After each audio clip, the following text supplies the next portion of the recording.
Hi there, I'm the Myth Keeper. Welcome back to my channel, the best place on the internet for Pathfinder lore and history. If you like this kind of content, be sure to like and subscribe, and if there's anything you'd like to know about in particular, let me know in the comments below, as I do read all of the comments. This week we're doing another region deep dive. Often with these videos I don't do a little bit of a preamble because they can be quite long, but I wanted to set this one up. This is Varisia and New Thassilon Part 2. So Varisia was my very first region deep dive. I did my history of Galarian, or history of the Inner Sea region, as my very first video. I did some ancestry guides, I did some religion guides, and then I did my very first region deep dive, and it was this one. And at the time that I made this video, I wasn't sure what my audience's tolerance for detail was going to be.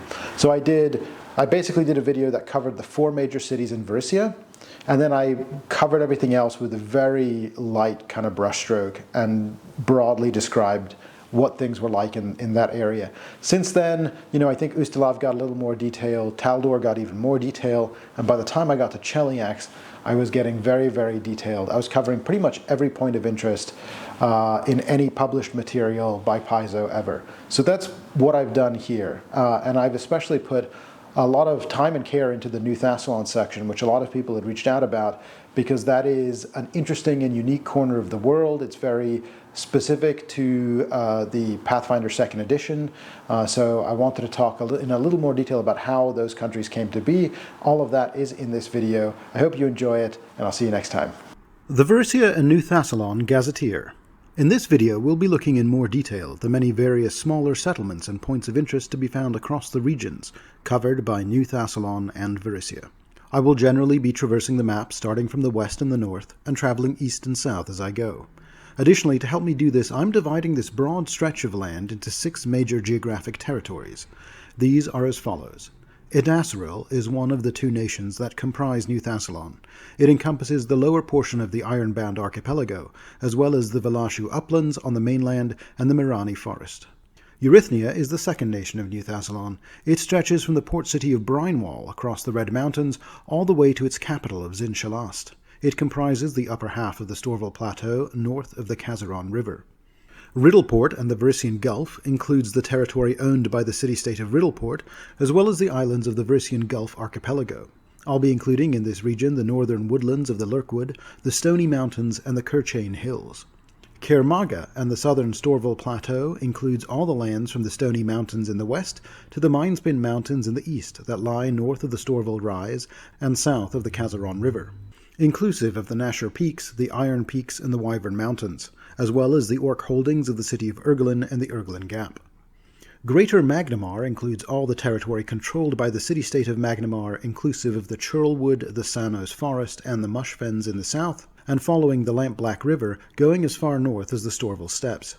Finally, Greater Korvoa includes all the lands from the Ashwood Forest to the borders with Nirmathas and Nidal, inclusive of the Bloodsworn Vale and the dwarven city of Yanderhof. Edasseril. The history of the nation of Edasseril goes back 10,000 years to the pre-Earthfall Empire of Thassilon, founded by the exiled Aslanti wizard Zin. More details on the Empire of Thassilon and its history can be found in the history section of my first Varisia video. As with all the nations of Thassilon, Edasseril was ruled over by a rune lord, of which there were 7, each named for one of the deadly sins. Edasseril was the kingdom of envy. 110 years before the Earthfall Cataclysm destroyed Edasseril, the ruling rune lord of envy was a man named Ferandi. Towards the end of his tenure as rune lord, an ambitious young woman named Bellamarius came of age, and earned her keep toiling deep in the obscurity of rune lord Ferandi's Byzantine and arcane bureaucracy. From the position of a simple tax collector, Bellamarius manipulated her way up the ranks of the bureaucracy, and by just 20 years of age she became one of the most influential finance officials in Edasseril. But the ultimate expression of her nefarious desires, as it turned out, was yet to come. On the eve of her 21st birthday, Bellamarius learned that the daughter of Rune Lord Ferandi's treasurer, a girl named Vexnil, had earned a fully funded position as a student at the Arcanium Abjurant, the nation's top wizardry school, and one that had rejected her own application when she had applied 3 years earlier. It was in fact this rejection that had made her pursue a career in finance in the first place. Enraged at the child of a man in a family she hated, yet who was ultimately her employer, had been handed a spot she believed the girl couldn't possibly have earned, Belimarius planned Vexnil's demise. The magic she used to murder Vexnil was eventually traced back to her, by none other than Runelord Ferrandi himself. However, instead of punishing Belimarius, the wicked Runelord Ferrandi praised her, noting that her significant magical potential had been overlooked by the country's leading magical institution. He took her on as his personal apprentice in his palace Maias Moria in Edasseril, the capital of the Realm of Envy. Thereafter, Belimarius spent more than 4 decades as Runelord Ferrandi's personal student and advisor. Towards the end of this time, Belimarius had an epiphany. The Runelord was holding her back, and her own power was even greater than he had realized. She trapped Ferrandi's soul in a coffin of pure force, and then claimed his throne as her trophy, becoming the very last Runelord of Envy to ever rule Edasseril. Her first act as Runelord was to transfer the traditional seat of power from a city in the center of the country to her hometown on the nation's eastern border, so that she could be closer to her roots and keep an eye on Cyrusian to the east and the elven nation of Mirani to the south. She ruled from the seat of power for 109 years, leading a regime that was brutal, efficient, and absolute. Although she was not among the greatest masters of divination magic herself, Belimarius had an extensive spy network, and she eventually caught wind that some of the other Runelords were readying themselves for an uncertain but quite apocalyptic event. Not knowing how to prepare for the coming cataclysm, Belimarius ultimately reached out to Karzug, the Runelord of Greed. She paid him an obscene sum of gold, and a vault of priceless treasures, for his help creating her Rune Well, a magical artifact used in the construction of a private demiplane, the surest way for her to survive any possible apocalypse. Karzug eagerly accepted the payment, but betrayed Belimarius. Because Karzug was among the first to foresee the coming apocalypse, and he dreamt of a world in which he alone of all the Runelords would survive it, and therefore inherit the world. He gave her the support she needed to complete construction of her Runewell, but he laced his advice with cunning traps and faulty logic. When she activated or trapped Runewell, it imploded, engulfing the heart of Edasseril and casting it out of time and space itself. The city's center became encased in a sphere of what appeared to be indestructible crystal, a demiplane that would in time become known as the Crystallan. To those outside of Edasseril, the city's core appeared to be frozen in time, but those who were trapped within instead unknowingly relived the same week leading up to the Earthfall, over and over, unaware that they were caught in a time loop. For 10,000 years, Edasseril remained locked in this cycle, repeating the same week 500,000 times. The Crystallan was indestructible, and it survived the Earthfall cataclysm. From the outside, the outward manifestation of this demiplane in Galarian was one of the most well-known Thassilonian ruins in all of Varisia. The crystal sparkled in the sunlight, making it easily visible for miles. Scholars traveled great distances to study its magical perimeter. It was impossible to dig through the crystal, magically teleport into it, or to call outsiders into it. Or so it was, until just under 10 years ago, when Alasnis, the Runelord of Wrath, came into conflict with a group of heroes. Alasnist's use of time-altering magic ultimately caused those heroes to enter the city outside of space and time, and also broke the time loop the citizens were under. For the first time in 10,000 years, the city began to move linearly through time again, but escaping the demiplane required the collective effort of those trapped heroes. Eventually they realized that to escape, they needed to destroy the cursed Runewell, and when they did so, the Crystallan shattered, suddenly revealing to the world the perfectly preserved remains of the city of Edasseril. Runelord Belimarius still rules her realm as the despot she was in the days of old Thassilon, despite the mercy shown by the heroes who spared her. She cannot look upon her neighbors' holdings without jealousy, even though her own power remains substantial. Her first significant act as a ruler was a brief yet pivotal war with King Opier Eightfingers, whose realm of Southmoor and the Linorm kingdoms lay just north of hers. Her victory over this unpopular ruler ironically cast her in a more favorable light, yet the gratitude of those weary of Opier's posturing is likely to be short-lived. She then laid claim to the southern islands of the Ironbound Archipelago, territory that previously had been claimed by White Estrid, Linorm king of the Ironbound Islands. After witnessing Belimarius's victory over Opier, Estrid warily agreed to terms with Belimarius and allowed her to take those southern islands, but she has been slowly growing her fleet and strengthening her alliances with other nations, fearing a possible conflict with the Runelord. She is not the only ruler in the area worried about Bellemarius's expansionist ambitions. Runelord Sorshan recognizes Bellemarius as an unstable element, and potentially the greatest threat to her own vision of New Thassilon. Although she accepts that it is only a matter of time before action must be taken against her rival, Sorshan has so far refrained from voicing her worries, and maintains a public facade of alliance with her ambitious fellow Runelord. Bellemarius has also laid claim to the Mirani forest and the Velashu uplands, although these claims are naturally contested by the Mirani elves. The last island at the end of the Ironbound archipelago remains independent of Edasseril, as even the imperialistic Runelord has thought better of laying claim to the island of the Mordant Spire and the strange Spire elves who live there.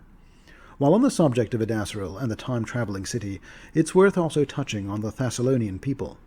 Thassilonians are a people of mixed Aslanti heritage, which makes them an ethnic group in the Saga lands distinct from the Ulfin people of the north and the Varisian people to the east. Pictured on screen is a human with archetypical Aslanti features. The ancient Aslanti were tall, athletic, and characterized by expressive eyebrows and a tendency towards a widow's peak. Their skin tones were highly varied, with some extremes ranging from midnight black to snow pale, but a trait they all shared was a propensity towards dark blue, indigo, or violet eyes. Another cultural note here is architectural. Zin, the wizard who founded Thassilon, was a great scholar of his time, and he was deeply influenced by the architecture of the Empire of Taumata, which emerged in Tianxia during the late years of the Age of Legend, or what they called the Age of Dragons. They were contemporaries of Aslant, and were among the various Tian polities sponsored and protected by the dragon goddess Shizuru. Many people of today have noticed distinct similarities between Thassilonian architecture and the various forms of Tian architecture, but few know this historical reason for it. Important locations in Edasseril include Peridot Isle and the capital of Edasseril. The capital city of the nation of Edasseril sits at the former site of the Crystillan, on Peridot Island, a rugged but fairly verdant northern isle off the coast of Varisia. Once a fantastical landmark of golden crystal, Edasseril has re-emerged in full from its previous location. The only map available for Edasseril comes from the Return of the Runelord's adventure path, and it's presented here as it appeared in that book, with wisps of time fog surrounding the city. Since its return just under 10 years ago, Edasseril is no longer just the center of the city, but has since expanded to encompass much more of Peridot Isle, and it continues to expand with each passing year. The districts in the center of the city were as follows. The Commerce District, or Bazaar of Rivals. Located to the northeast of the city's bustling Commerce District came to be known as the Bazaar of Rivals, as once the time loop was broken, various factions of rebellious rune giants and their enslaved minions laid claim to it. In this period, most surviving merchants and their families fled, leaving only a few stalwart or stealthy professionals too stubborn to leave. One of the most popular purveyors of magical items to be found in the city was one such individual during the siege. Her name was Ilmara Delmixian, and she remains today the proprietor of Ilmara's Imports, a fine magic item store. Two other such figures were Guildmaster Zirida Melandriel, the half-elf leader of the city's Poisoners Guild, and Guildmaster Yanela Fisk, the leader of the city's notorious Assassins Guild. Although he is not explicitly referenced in the Return of the Runelord's adventure path, as a guildmaster it's likely that the head of the Perfumers Guild, Hesteric Grimgleam, is also headquartered in the Commerce District. He is a member of the Firebrands faction, and discussed in more detail in that faction guide of mine.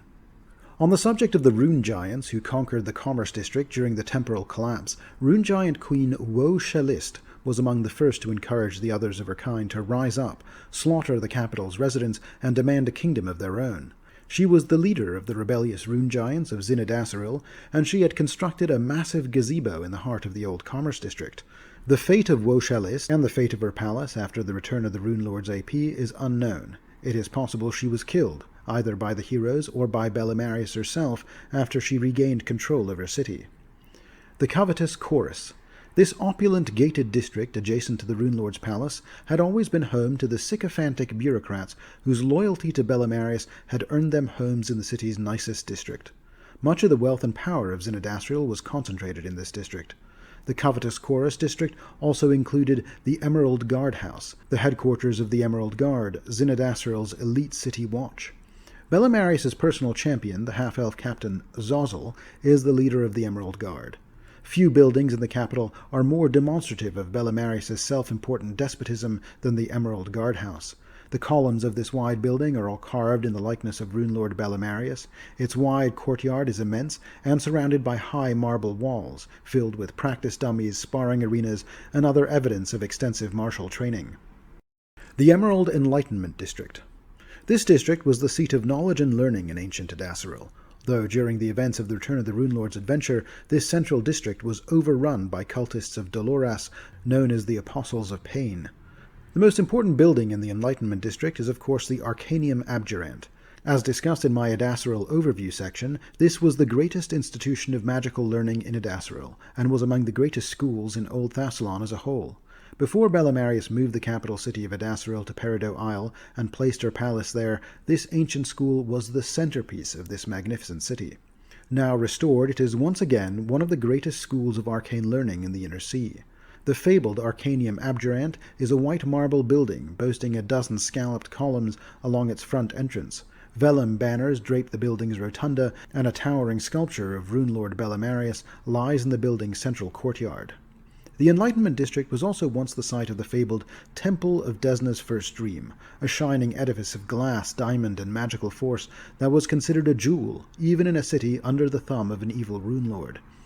Desna herself pulled the temple away from the city before it was lost in time and space, and preserved it on her domain of Cynosure. It is not known if a new temple of Desna has since been constructed in the place the old one once claimed. A final point of interest in the Enlightenment District is the Serene Waters, a magnificent public bathhouse and sauna. The Serene Waters also has historical significance, as during the Troubles, community leader Tian Veneer helped protect a large community of refugees at the Serene Waters bathhouse.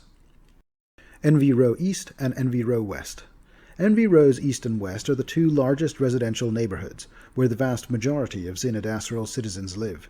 Row East was slightly more affluent than Row West once upon a time, but after the Troubles, it is entirely possible that the situation has changed. These neighborhoods would have required substantial rebuilding since Zin Edasseril's return to the material plane, as they were the regions most damaged by the leaking demiplane's destructive time mists. The Palace Myas Moria.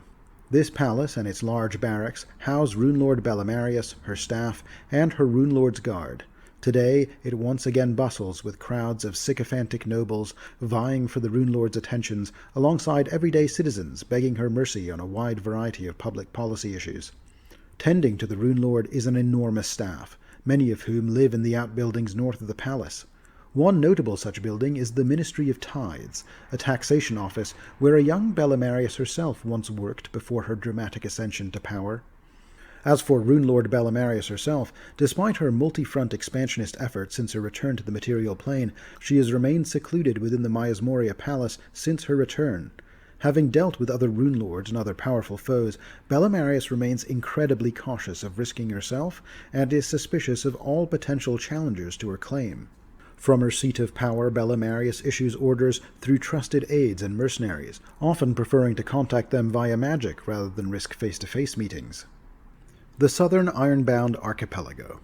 West and south of Peridot Isle lie the remaining islands of the archipelago, and these are called Bloodglister, the Gasher, Chakikoth, Irir, Sirenitas Iri, and Thoska, not including the Mordant Spire Island at the end. Even before the coming of Bellemarius and the re-establishment of the nation of Edasseril, White Estrid's claim to the southern islands was tenuous at best.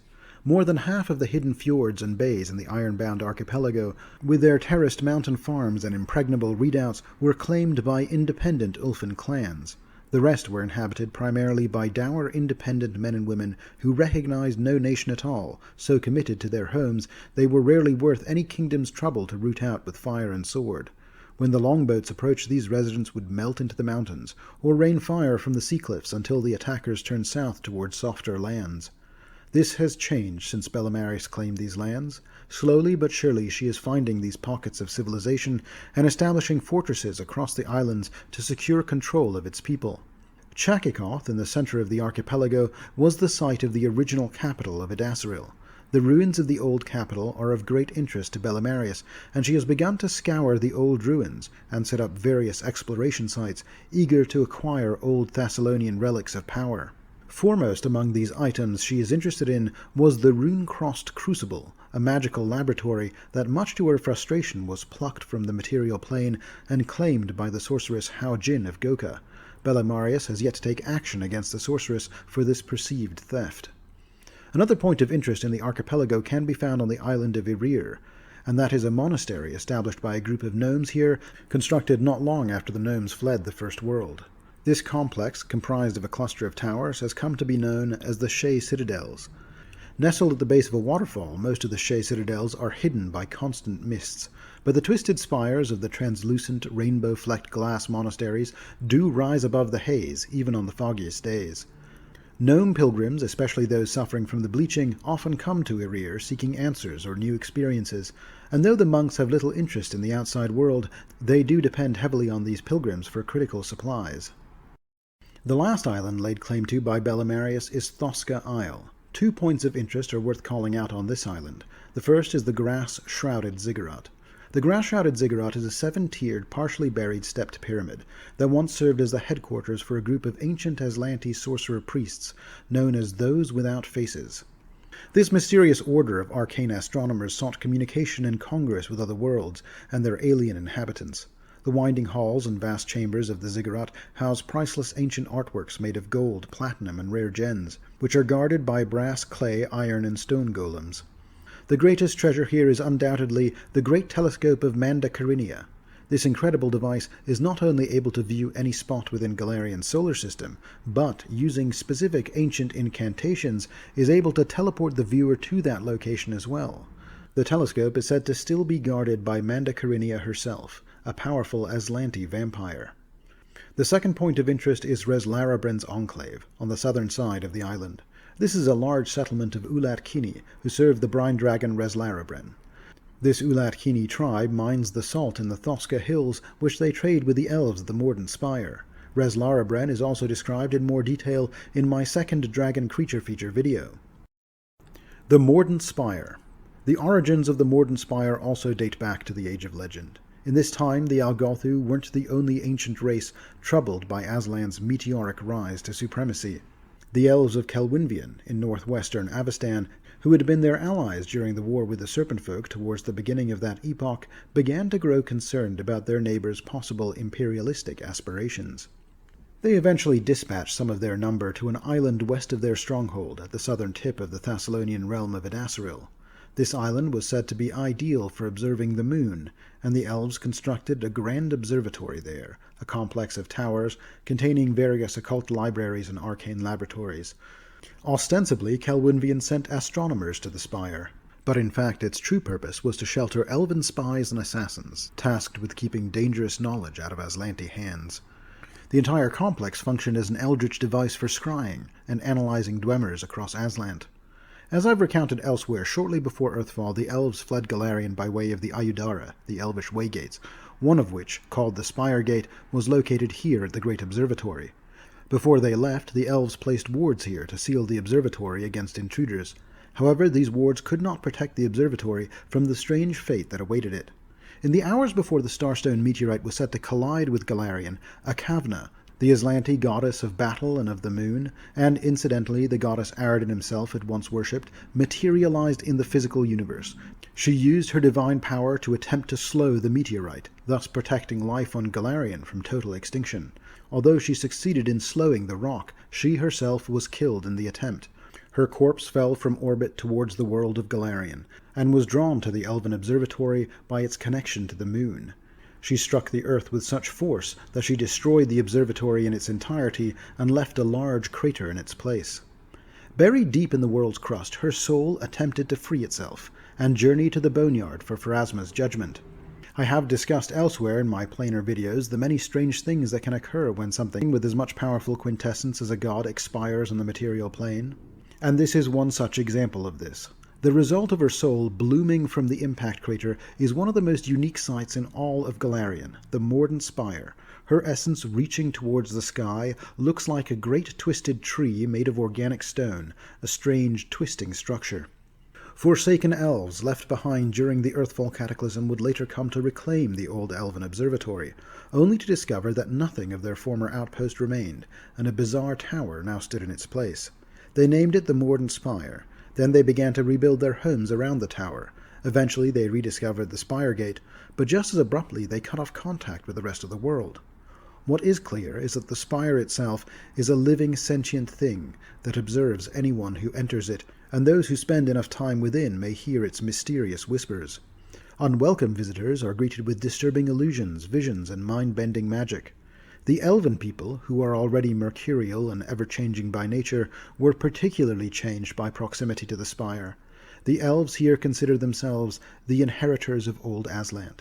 They believe the threat of the Algothu, who first drew the meteorite that wiped out Aslant, is dormant, but certainly not ended. The elves of the Morden Spire differ from other elves in a number of ways. For instance, they're more in tune with the sea than the woodlands. They also speak Aslanti rather than Elven, to better understand the fallen empire whose secrets they protect.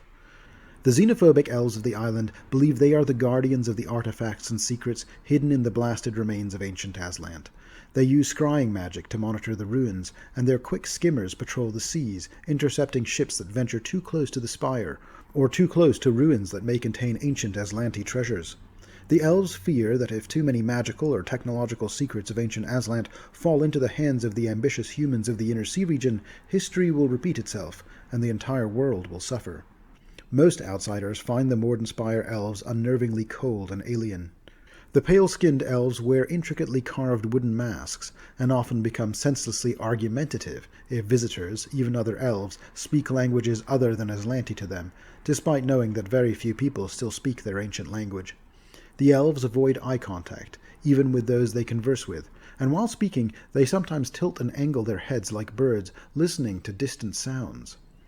There are fewer than 3,000 Spire elves in all, and most of these live in thatched huts and wicker houses built on the rocky beaches or on floating platforms anchored to their island. Their society is entirely self-sufficient, with everyone on the island playing a role that ensures their long-term survival. The elves cultivate kelp forests in the shallow waters around the Spire, as the nutrient-rich seaweed is a staple in their cuisine, and is used in salads, soups, teas, and other dishes and drinks. They also catch crabs, eels, fish, mollusks, octopuses, rays, sharks, and squids, using many of the same weapons they use for war, such as bow and arrow, crossbow, net, spear, and trident. In their closed economy there is little need for currency or trade goods, but the elves do manufacture high-quality jewelry and ornaments from feathers, fish scales, pearls, and wood. Morden Spire clerics, druids, and wizards also sometimes craft these objects into powerful magic items.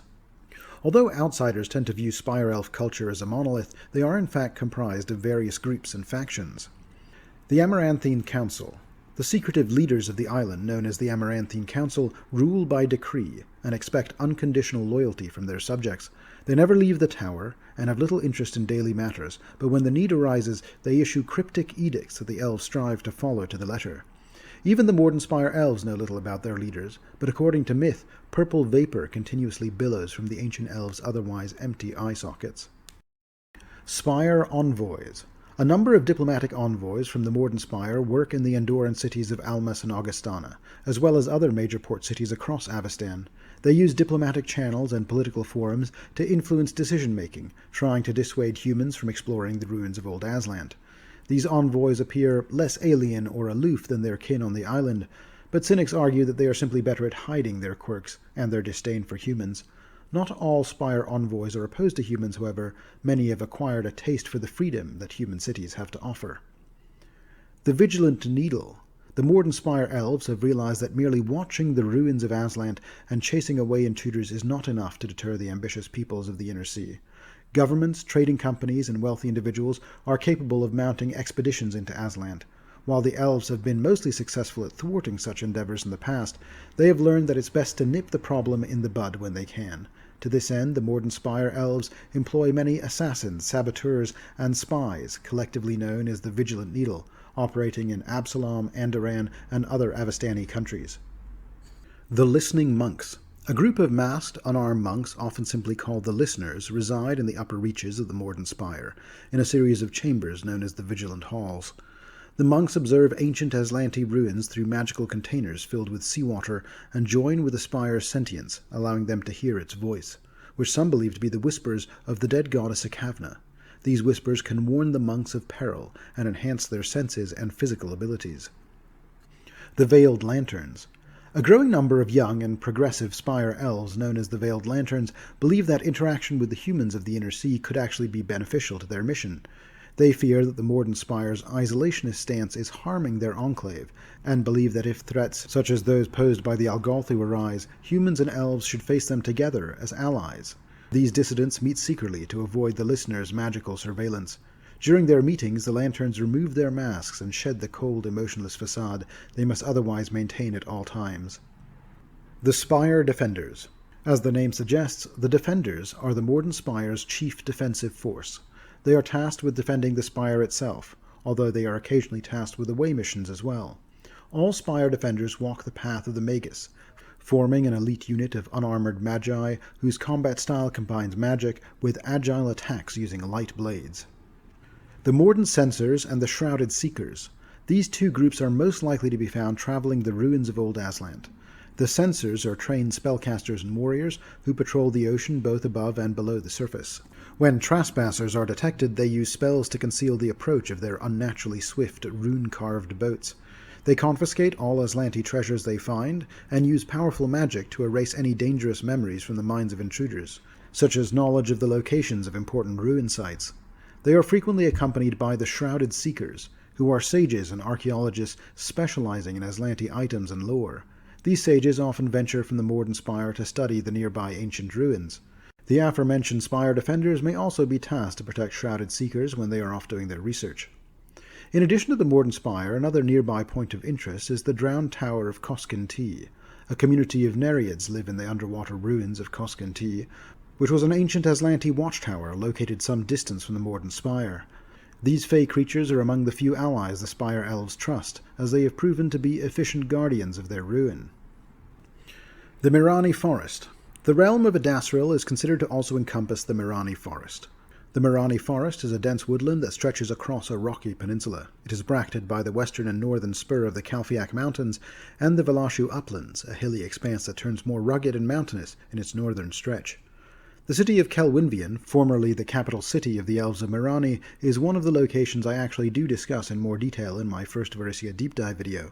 I also discuss Kelwynvian's history in my Darklands deep dive video as well, along with the description of the Caves of the Craven, the Darklands passage through which the Kelwynvian elves escaped to survive the Earthfall Cataclysm. However, I did not discuss the two other major elven settlements located in the forest. The first of these is the port city of Arsmeril. This cliffside elven village can be found where the northwestern Mirani Forest meets the steaming sea. Like its companion on the far side of Mirani, it was constructed by the Ayudine elves after their return to Golarion, an outpost of the elven nation of Keonin, who wished to keep a closer eye on the ruins of Kelwynvian. It is a relatively small port, and fewer than 500 elves live there, but it is being steadily reinforced by Keonin, who fears an imminent conquest of the mainland by the rune lord Belimarius. The elves of Arsmeril now train tirelessly in naval combat, and have turned their attention from the ruins of Kelwynvian and their war with the cavern elves there to the threat looming in the north. Several skirmishes with Belimarius's landing parties have already occurred on several occasions in the last 7 years. Crying Leaf is larger than Arsmeril, and about 1,000 elves live there. It lies on the eastern border of the Mirani, yet it is only a day's travel from the ruins of the former elven city of Kelwynvian. The village has served as a staging ground for elven warriors. It notably includes contingents of the Shin Rakarath, or the Lantern Bearers in Elvish, an elven faction opposed to darkness that seeks to redeem corrupted cavern elves, led by the wizard Zaraneth. Zaraneth and the Shin Rakarath will be described in more detail in a future Keonin video. The village of Crying Leaf is led by the sorcerer Eviana Nirgasen, who was appointed by Keonin a decade ago following the murder of her predecessor by an Aindalar assassin. The village features simple stone and wooden buildings, but adorned with the graceful carvings of the elves, and it is protected by a great wall of thorns. Most of Crying Leaf's trade and supplies come from Keonin via magical means, resulting in minimal contact with Riddleport and the rest of Varisia. Non-elven visitors remain a relative rarity, although they are known to trade with the Velashu horse lords to the east. The Velashu Uplands. The Velashu Uplands stretch from the southern banks of Bunyip Bay to roughly the fork where the Velashu River meets the Lurk River. An old Varisian trade route carves its way through the uplands. It begins at the Varisian town of Roderick's Cove on the Varisian Gulf, and follows the curving Velashu River before cutting through a pass in the Red Mountains and up to the port of Brinewall. Beyond the trail, the uplands are comprised of rough, hilly terrain, but they are not uninhabited. The region's population is comprised of clans of horse lords, rugged barbarians and rangers who travel through the Valashu uplands in nomadic groups, following vast herds of wild horses, and incidentally guarding Varisia from incursions by the more violent tribes and barbarians of the No-lands. Primarily composed of Ulfin explorers and travelers who abandoned the lands of the Linorm kings for a less violent life on the outskirts of Varisia, the horse lords here have, over generations, mingled their bloodlines with the Shoanti, who also favor nomadic lives. Though they aren't officially part of the Shoanti tribes, some scholars do refer to them as the Eighth Qua, though admittedly this term is never used in front of a full-blood Shoanti. Chief Windbraid is the leader of one of the larger horselord clans that populate the uplands, and he notably supplied the heroes of the Second Darkness adventure path with rare Valashan horses for aid in their adventures. Some notable points of interest in the Valashu uplands include the Rift of Niltak. Located at the base of the Red Mountains, the rift is a mist-shrouded canyon of unknown origins. However, it is notable for its unique flora and fauna. Gigantic spiders and enormous centipede-like horrors can be seen crawling over colossal plants found in no other place on Golarion, and the echoes of shrieking bat-like creatures reverberate off the glen's walls. The Valashu horse lords know well to steer clear of the place. The Tower of the Ironwood Watch. Long before Aslanti refugees began to build the Empire of Thassilon, the elves of the Mirani forest enjoyed a thriving civilization. However, as the power of Thassilon grew, the elves soon found their forest surrounded on three sides by the Thassilonian provinces of Bakra Khan, Cyrusian, and Edasseril. Responding to their new neighbors with caution, the elves constructed several watchtowers at the forest's borders. The Ironwood Watch, the primary tower guarding the border with Cyrusian in the east, was an imposing fortress, raised from stone and crystal among the forest's roots by elven geomancers. Although it was built as a military outpost, the tower also served as a customs house and featured lavish decorations to impress visitors. Since then, of course, more than 10,000 years have passed, and the long neglect is evident, but it remains standing. Venture Captain Sheila Hydemarch funded an exploration of the Ironwood Watch Tower in the Pathfinder Society adventure Tower of the Ironwood Watch. In the course of these events, the adventurers discovered the tower had been claimed by the Ayendalar priestess Inexora of House Vexedire. Since its liberation, it has likely now been reclaimed by the Elves of Cryingleaf. The Emerald Chambers. The Emerald Chambers once served as both shrines to First King Zin, the founder and only emperor of Thassilon as a united empire, and as his treasury. His death in -6420 was met with such dismay by his runelord governors that his extravagant tomb became both a place of pilgrimage and, of course, a target for tomb robbers for generations to come. To protect his tomb while making it still accessible to visitors, the runelords commissioned the construction of the Emerald Chambers. This structure is a vast underground complex, centered around a grand chamber known as the Hall of Zin's Memory. Designed to be open to the public, this incredible foyer features walls adorned with colorful mosaics of emerald, gold, and mithril, as well as statues of Zin and chandeliers that shed perpetual light. Grievers and loyal followers of Zin's cause could present gifts here at an impressive altar at the front of the Great Hall. The use of various secret doors were the builder's method of keeping Zin's greatest fortunes and secrets hidden from prying eyes. Each door leads to a different chamber, and there are rumored to be a total of 1,000, each lavishly warded with extraordinary beast spells and traps. Zin's robe of runes, said to have granted him some of his most formidable powers in life, was placed in one of these 999 chambers, with his other treasures scattered among the rest. Many of the Emerald Chambers had no treasures at all, and were designed as deadly, magically warded trap rooms to deter grave robbers. The initial rush to explore the 1,000 Emerald Chambers upon their completion led to the deaths of hundreds of would-be tomb robbers, greatly discouraging others from attempting the same. Indeed, an entire generation of hasty grave robbers perished in the Emerald Chambers, their remains scattered in its many chambers, sometimes now accompanied by their dread ghosts or haunts. This further deterred exploration, and the Emerald Chambers have been largely ignored for millennia now. The exclusive order of monks and sorcerers, known as the Silent Devotees, maintained the Emerald Chambers, handling tasks such as transferring tributes to the expansive treasure vaults of the tomb and caring for the central chamber. If visitors became lost among the countless rooms and portals of the labyrinthine crypt, a Silent Devotee would occasionally rescue the wayward explorer or clean up the remains of intruders. The original Silent Devotees all died out following the fall of the Starstone and the collapse of Thassilon. However, some of the more daring individuals of that order continued their guardianship after death. These forms include liches, grave knights, and ghosts, and they continue to watch over the Emerald Chambers to this day. However, the millennia of solitude have driven some of these mute curators quite mad. The greatest among these still protecting the chambers today is the grave knight Zun Underos. Since his transition to undeath shortly before Earthfall, the passage of millennia have not affected Zin Underos in the least, and he continues to drive away grave robbers and kill anyone who attempts to loot the Emerald Chambers. Eurythnia.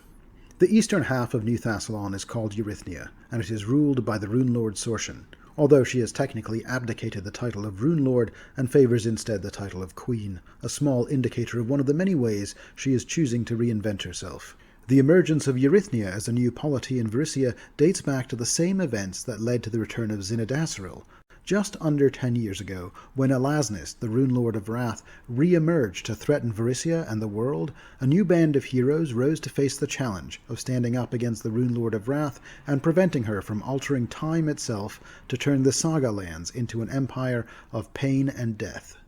But the heroes needed help to achieve this goal, and they found it in the most unlikely of places. Another one of the Rune Lords, the Rune Lord of Lust, Rune Lord Sorshan. Once the ruler of the original ancient Thessalonian kingdom of Eurythnia, along Varisia's southern coast, Sorshan was among the most powerful of the 7 Rune Lords. Her original seat of power was located where Korvoa is today, and the pyramid that once bore her visage now serves as the platform upon which Castle Korvoa is constructed. Like the other Rune Lords, Sorshan found a way of returning in the modern era, and after the defeat of Elasnist, Rune Lord Sorshan and fellow Rune Lord Bellemarius were the only 2 of these ancient wizards to survive to the modern age. Together they established New Thassilon, claiming a stretch of thinly inhabited land along the northern edge of Varisia, primarily encompassing the towering Kodar Mountains. Sorshan governs the eastern half of New Thassilon, Eurythnia, the larger but more sparsely populated of the 2, with a light touch and a subtle influence over her subjects' lives. Her advisor and benefactor is the goddess Nocticula, her once demonic patron, who has newly ascended as a deity associated with midnight exiles and artists. Unlike Bellemarius's kingdom of Edasseril, which was literally moved through time, Sorshan's kingdom of Eurythnia is a completely new nation, not populated by Thessalonian time exiles, but by Varisians, Shoanti, Ulfan, and even Jedwiga from Irisen, who seek to build a new nation together. Collectively, they aim to transform Eurythnia, and eventually all of New Thassilon, into a sanctuary for those who have no other place to call home, including the likes of exiled politicians, subversive artists, and societal misfits. As the Queen of Eurythnia, Sorshan has forsaken the trappings of the Rune Lord, choosing not to follow in the footsteps of her peers. Having witnessed their failed attempts to rule by force, she understands that the world has changed since the fall of Thassilon. Embracing this change, Queen Sorshan seeks to build New Thassilon into a realm that can coexist peacefully with its neighbours. Important locations in Eurythnia. Zin Shalast. The capital city of Eurythnia is ruled over by Queen Sorshan, who relocated her seat of power from her former abode in Korvoa to the ancient city of Karzug, Rune Lord of Greed, after her return to the world. It is located on the mountain of Mar Massif, high in the Kodar Mountains. Karzug chose this location to build his capital city due to the strange thinness of the veil between the material plane and a strange place called the Dimension of Leng. Leng's influence had once cloaked Zin Shalast in magic that prevented most from reaching it. An idle explorer could walk up one side of Mar Massif and down the other without ever seeing the city. But this magic has been slowly vented from the city by its new occupants. Sorshan, of course, named her new kingdom Eurythnia after the name of her former nation, and although she selected Zin Shalast as her capital, she has not renamed the Greed Rune Lord city. Rather, she has retained the name, out of nostalgia and as a reminder of past mistakes made by previous Rune Lords. The city of Zin Shalast is built on 2 levels. The lower levels of the city, where the vast majority of the population once lived, is built into the mountains at an impressive altitude of 15,000 feet. And the spires of Zin Shalast, where Karzuk himself and his most elite allies once lived, built upon the peak of the Great Mountain. Once again, I'm using my best available sources, which are still first edition sources, to provide a map of Zin Shalast, which has likely changed dramatically in the 10 years since it went from being the ruins of an old Thessalonian city to the modern capital city of Eurythnia that it is today. Regardless, traditionally Zin Shalast was comprised of the following districts. The Rising District. The Rising District began immediately beyond the Rune Gates, and served as the residential area for the city's nobility. The highest dwelling typically housed the priestess, holding the rank of Most High at the House of Divine Consumption, a temple dedicated to Karzug himself. Due to the lack of ground space here, most dwellings were towers, protruding from the rock face, growing larger and more elaborate as they ascended the mountain. The Golden Road ran through the center of the rising district, leading up to the citadel in nearly a straight line. This made the road extremely steep, sometimes almost vertical, with giant-sized steps carved into its surface, resembling almost a ladder. The Golden Road from here climbed 8,500 feet to the spires of Zin-Shalast, with the highest points of the rising district landing at around the 24,000-foot elevation level, about 2,000 feet below that of the citadel itself. Temple Row. The exotic cyclopean architecture of Zin-Shalast is most striking along Temple Row, a stretch of temples built where the Golden Road met the mountains. This area features the religious centers of Zin-Shalast, showcasing a plethora of styles, shapes, and materials. Despite their diversity, all temples shared two characteristics: multiple towers and prodigious dimensions. The majority of these temples used to be dedicated to Karzug, but Karzug pragmatically allowed other faiths to build their houses of worship here as well. Cathedrals dedicated to the gods of Thassilon, such as Lissala, Minderhall, the Peacock Spirit, and even Desna, were all present here at one time. Intermixed with these were darker brooding structures that once served as shrines and fanes dedicated to various demon lords and archdevils, including Mammon, Orcus, Pazuzu, Rubicante, and Lamashtu. Today it is most likely that the greatest temples here would be dedicated to Nocticula, the new patron goddess of Eurythnia. The Entertainment District. Like all great tyrants and dictators, the Rune Lords knew that one could never maintain control of their empire without keeping the masses distracted. Thus, one of the most opulent areas of the lower city of Zin-Shalast was the Entertainment District. Here, almost any hedonistic diversion imaginable could be found. Massive architectural works were erected to awe visitors and cater to the citizens of Zin-Shalast. Great spectacles were staged in the district's various venues. While it wasn't the most densely populated district, it was certainly the most heavily visited, attracting those seeking everything from fine foods and innocent entertainment to the vilest depths of depravity. The magic used in the construction of these buildings meant that spectacular architecture of the northern part of the district has remained largely intact even as it was rediscovered by the heroes of the Runelord saga. It is likely these colossal taverns, casinos, and arenas may well suddenly be seeing use again today. The greatest architectural feat of the lower city was surely the magnificent Heptaric Locus, a massive covered arena and amphitheater of unsurpassed grandeur composed on a foundation shaped as a vast Sahedron rune to represent the might and resplendence of Thassilon. To the average citizen of the city, this Colosseum represented the heart of the entire nation of Shalast. This magnificent edifice rose more than 500 feet to an elaborate 7-panel dome of crystal, from which a slender spire extended another 200 feet into the air. 7 towers surrounded the dome, one dedicated to each of the Thassilonian schools of magic. Jotunberg. Nestled between Temple Row and the Artisan District, Jotunberg was a section of the city designed to house the majority of Zin-Shalast's giant population. The buildings here are oversized, reflecting the inhabitants they once served. These massive structures extend up the valley's shoulder, overlooking the lower city, and are accessed by gigantic, unsupported spans that reach hundreds of feet into the air from the Golden Road to the mountain spur. At the time of the Runelord saga, Jotunberg was home to several tribes of giants, including Cloud, Frost, and even a few Taiga and Storm giants. It is unknown if giants still occupy the city district today under Queen Sorshan's rule. The Artisan District. The southernmost part of Zin-Shalast, the Artisan District, was home to numerous shops and bazaars lining the Golden Road, with foundries, workshops, and mills situated further to the east and west. The majority of the district's populace was humanoid, representing the provider caste in Zin-Shalast. This district was the least repressive, enjoying a modest amount of freedom from the scrutiny of the ruling class. Karzug, understanding that his greed could not be satisfied by oppressing artisans, largely left them to their own devices, as long as they remained loyal and paid their taxes. The northern portion of the Artisan District featured a wide colonnade leading to a pyramidal structure atop a large dome, which served as the headquarters of the Guild Master of Masons and Architects. The Grand Master of this guild typically served as the district's consul. The Buried District. The southeastern district once housed the slaves of Zin-Shalast. However, at the fall of Thassilon, a volcano east of the city finally erupted after centuries of quiescence.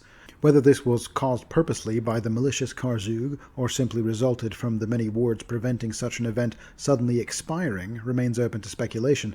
Whatever the cause, the effect on the slave district was devastating. Prevailing winds and the angle of eruption spared the city from much of the fallout, but the earth tremors and pyroclastic flow that crashed into the slave district swallowed it almost entirely. The Hypogeum. The final district of Zin-Shalast can be found underground, beneath the main city. As new rune lords took control of Zin-Shalast, older structures became obsolete. Instead of demolishing them, new buildings were constructed atop the old ones, creating tall, multi-layered edifices. The lower levels, sealed off and unused, formed a sprawling network underground known as the Hypogeum. This maze of catacombs, old dwellings, and streets spans a quarter-mile wide section near the Golden Road. Over time, the Hypogeum became a haven for dangerous creatures, avoided by those who claimed the city above, and who sealed off the various entrances to these perilous tunnels. The Spires of Zin-Shalast. The Spires of Zin-Shalast, perched on the mountain's steep face at the altitudes of between 26,000 and 30,000 feet, mark the upper reaches of the city. These towers, once the administrative center of the satrapy of Greed and the seat of power for Karzug and his predecessors, consisted of numerous spires surrounding the central runelord citadel. These towers, reaching hundreds of feet high, housed countless chambers and passages, making the citadel a city in itself. The spires of Zin-Shalast were arranged into 4 principal clusters. The Teeth. 5 400-foot pyramids at the base level of the final rise. In days of old, these towers served as the guarded gateways into the domicile of the runelords of Greed. They were protected by Karzug's draconic allies, each housing a mighty dragon and containing that dragon's horde.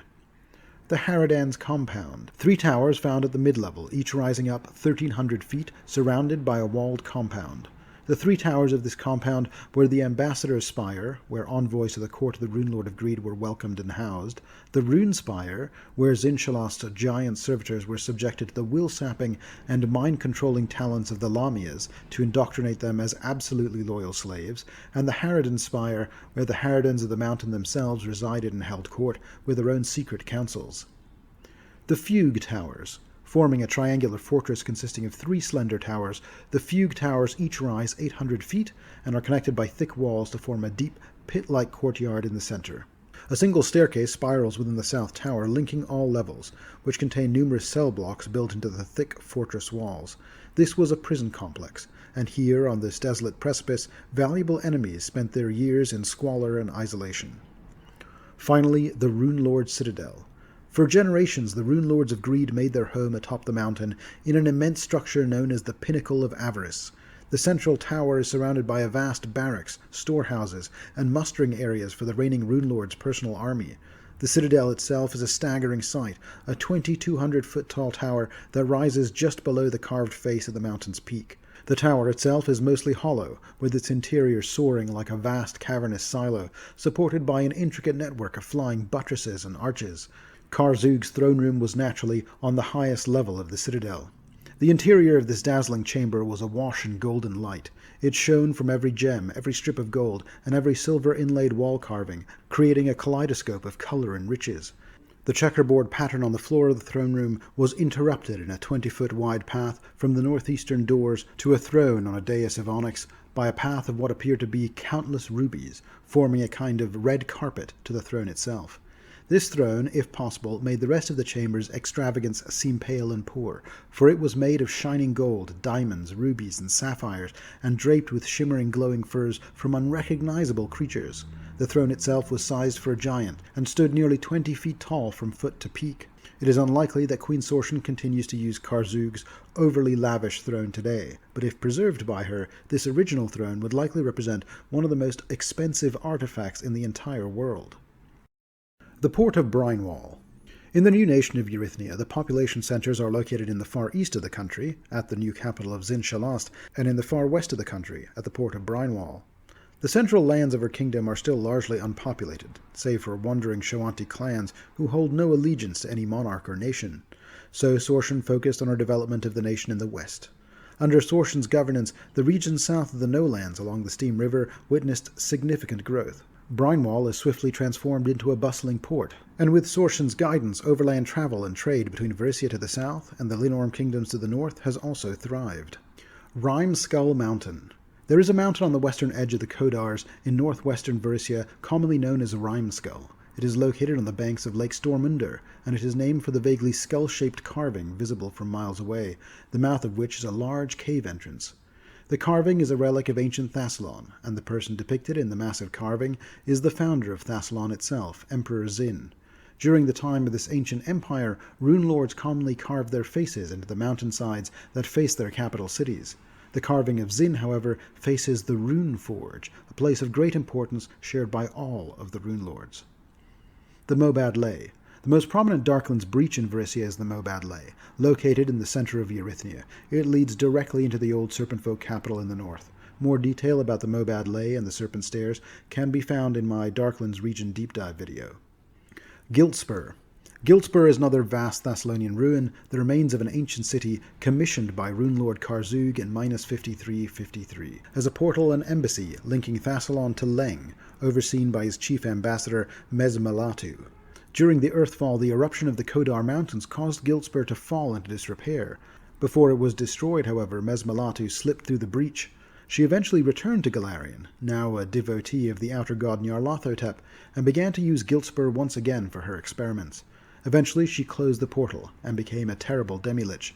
In more recent history, the blue dragon Cadril Costa rediscovered Giltspur in 4702 and began excavating it a year later. Despite facing attacks from ghosts and other local dangers, the dragon persists in her search, though the purpose of her quest remains unknown. The Shundar Kwa. Another thing worth pointing out is that the most populous Shoanti clan to live in the Eurythnia territory are the Shundar Kwa, or the Spire clan. An enigmatic relic of Thassilonian antiquity, the Spindlehorn towers majestically on the shores of the Storval Deep. Its colossal height defies the laws of architecture and engineering, stretching thousands of feet into the sky. This towering structure, devoid of any distinguishing features save for the spiral staircase that winds around it like a corkscrew, culminates in a small platform high above, offering a breathtaking yet ominous view of Golarion below. The Shoanti Shundar Kwa, or Spire clan, revere the Spindlehorn as a sacred site, and it is from this spire that they take their name. Their shamans embark on pilgrimages to its summit once a decade to deliberate on matters of clan significance. The Spire clan have long acted as mediators between the various Shoanti tribes. They are described in more detail in my first Varisia video. Riddleport and the Varisian Gulf. Riddleport is described in more detail in my original Varisia video, and I won't cover that city again here. In addition to the city of Riddleport, however, numerous other points of interest can be found in the Riddleport and Varisian Gulf territory. Argivist Island. Argivist Island is the largest island of a chain that forms the western boundary of the Varisian Gulf in western Varisia. It is not heavily populated, though some small villages of independent fisherfolk can be found living here. One notable structure on the island is the southern remains of a great bridge that once connected Argivist Island with Rivenrake Island to the north. Rivenrake Island. The second largest island in the Varisian Gulf chain is Rivenrake Island. It is dominated by a large mountain in its center, which is surrounded by thick forest on all sides. The mountain is called the Hollow Mountain. Near the summit of the mountain, an enormous carving of a woman's face looks sternly towards the south, half of her visage rent away by an ancient apocalypse. She looks over the ruins of the bridge that in ancient times spanned from Rivenrake to Argivist Island. At its foot lie the aged ruins of what some scholars believe to be the city of Zin Bakra Khan, the Thassilonian city of Wrath, and once the capital of the domain of Bakra Khan. These ruins are said to be one of the few remnants of this mountainous realm which disappeared into the Varisian Gulf following the destruction of the Empire during Earthfall. The split face near the summit is, of course, none other than that of the rune lord Elasnist herself. Gruancus. Yet another Thassilonian monument, the massive rune-covered Wheel of Gruancus, lies half-buried on the shore of the Varisian Gulf. Presumably a Thassilonian artifact, its original purpose remains unknown, much the same as the Cipher Gate in Riddleport. It was also the location of the signing of the Treaty of Gruancus between the pirates of Riddleport and the leaders of Magnimar in 4607, ostensibly to reduce the danger of piracy to traders traveling the Varisian Gulf, although the efficacy of this treaty is somewhat in question, as piracy continues to be a problem in the area. The Wrath-Warped Halls. The Wrath-Warped Halls was the name given to a facility constructed in the Kalfiak Mountains on the orders of Rune Lord Elasnist in the days of Old Thassilon. She charged a number of highly skilled flesh-warpers in her service with the task of altering humanoids into weapons of war for her. The Wrath-Warped Halls are also the setting of the Pathfinder Society adventure Wrath of the Flesh-Warped Queen. The Shade Qua. The most populous Shoanti clan to live in the Riddleport territory are the Shadequaw, or the Axe clan, hardy, proud, seafaring people who are expert divers and fishermen. They are described in more detail in my first Varisia video. Chief Tidewatcher is one of the most prominent tribal chieftains of the Axe clan in the area. The Great Temple of Lissala. The Great Temple of Lissala, once located in central Bakrakhan, was the largest and most famous temple of Lissala, the patron goddess of Thassilon. It has since sunk beneath the waves and lies deep towards the bottom of the Varisian Gulf. It is home to the Chalice of Lissala, an artifact gifted by the goddess herself. The temple is now occupied by Vanush, a mighty kraken that has learned to harness the power of the chalice to lure sailors to their doom. Roderick's Cove. Founded around 85 years ago by the notorious privateer Sir Roderick, Roderick's Cove emerged as a settlement amid a surge of immigrants departing Magnimar for a simpler life. Despite facing threats from bandits, goblins, and pirates, the town has prospered, serving as a vital shipping and trading port under the control of Riddleport's pirate captains. In 4708, the port governor Captain Jess Gildersleeve was exposed for her ties to Riddleport pirates and fled with her daughter to Riddleport. She has since been replaced as port governor by Lorenza Thort, who currently serves in this post now. The Circle is Roderick's Cove's town square, around which the port town was founded. Though it is nothing more than a faint ring of mostly overgrown foundation stones, the Cove settlers decided that these remnants of an ancient circular stone foundation would be a prosperous place to build their town. Once a week, dozens of citizens still gather in the Circle for the weekly Circle market. Vendors from farms in the surrounding hinterlands come into Roderick's Cove on market days to ply their wares. Halder Macrosh, an older man who talks like he has seen it all, runs the market. Other points of interest in Roderick's Cove include the Ladies' Chapel, a prominent temple of Pharasma, the Temple of Stars and Roads, a prominent temple dedicated to Desna, administered by High Cleric Myasalo Salin, the Peacock Manor, a fine estate that serves as the HQ of the Order of Resplendence, an academic organization who share an interest in Varisian history, founded by noted scholar Corstella Rostrata, Brogan's Apothecary, run by Jarb Brogan, providing poultices, balms, and other remedies. The Lankmere Mill, which is run by the Lankmere family and processes grains harvested up in the Kerchain Hills. The Cove Guardhouse, run by Watch Captain Juliet Friesen. The Cove Armory, run by shopkeep Lindwin Sivasa, which provides weapons and armor to those in need, and who gets many of her best pieces from traveling dwarven weaponsmith Galdbretha Morgmon. The Boatyard, which primarily performs repair work but also constructs new vessels, managed by skilled shipwright Albrena Scodgers. The Creekside Inn and Tavern, a two-story building near the Circle in the centre of town, run by Garlina Nodston and her brother Thevin.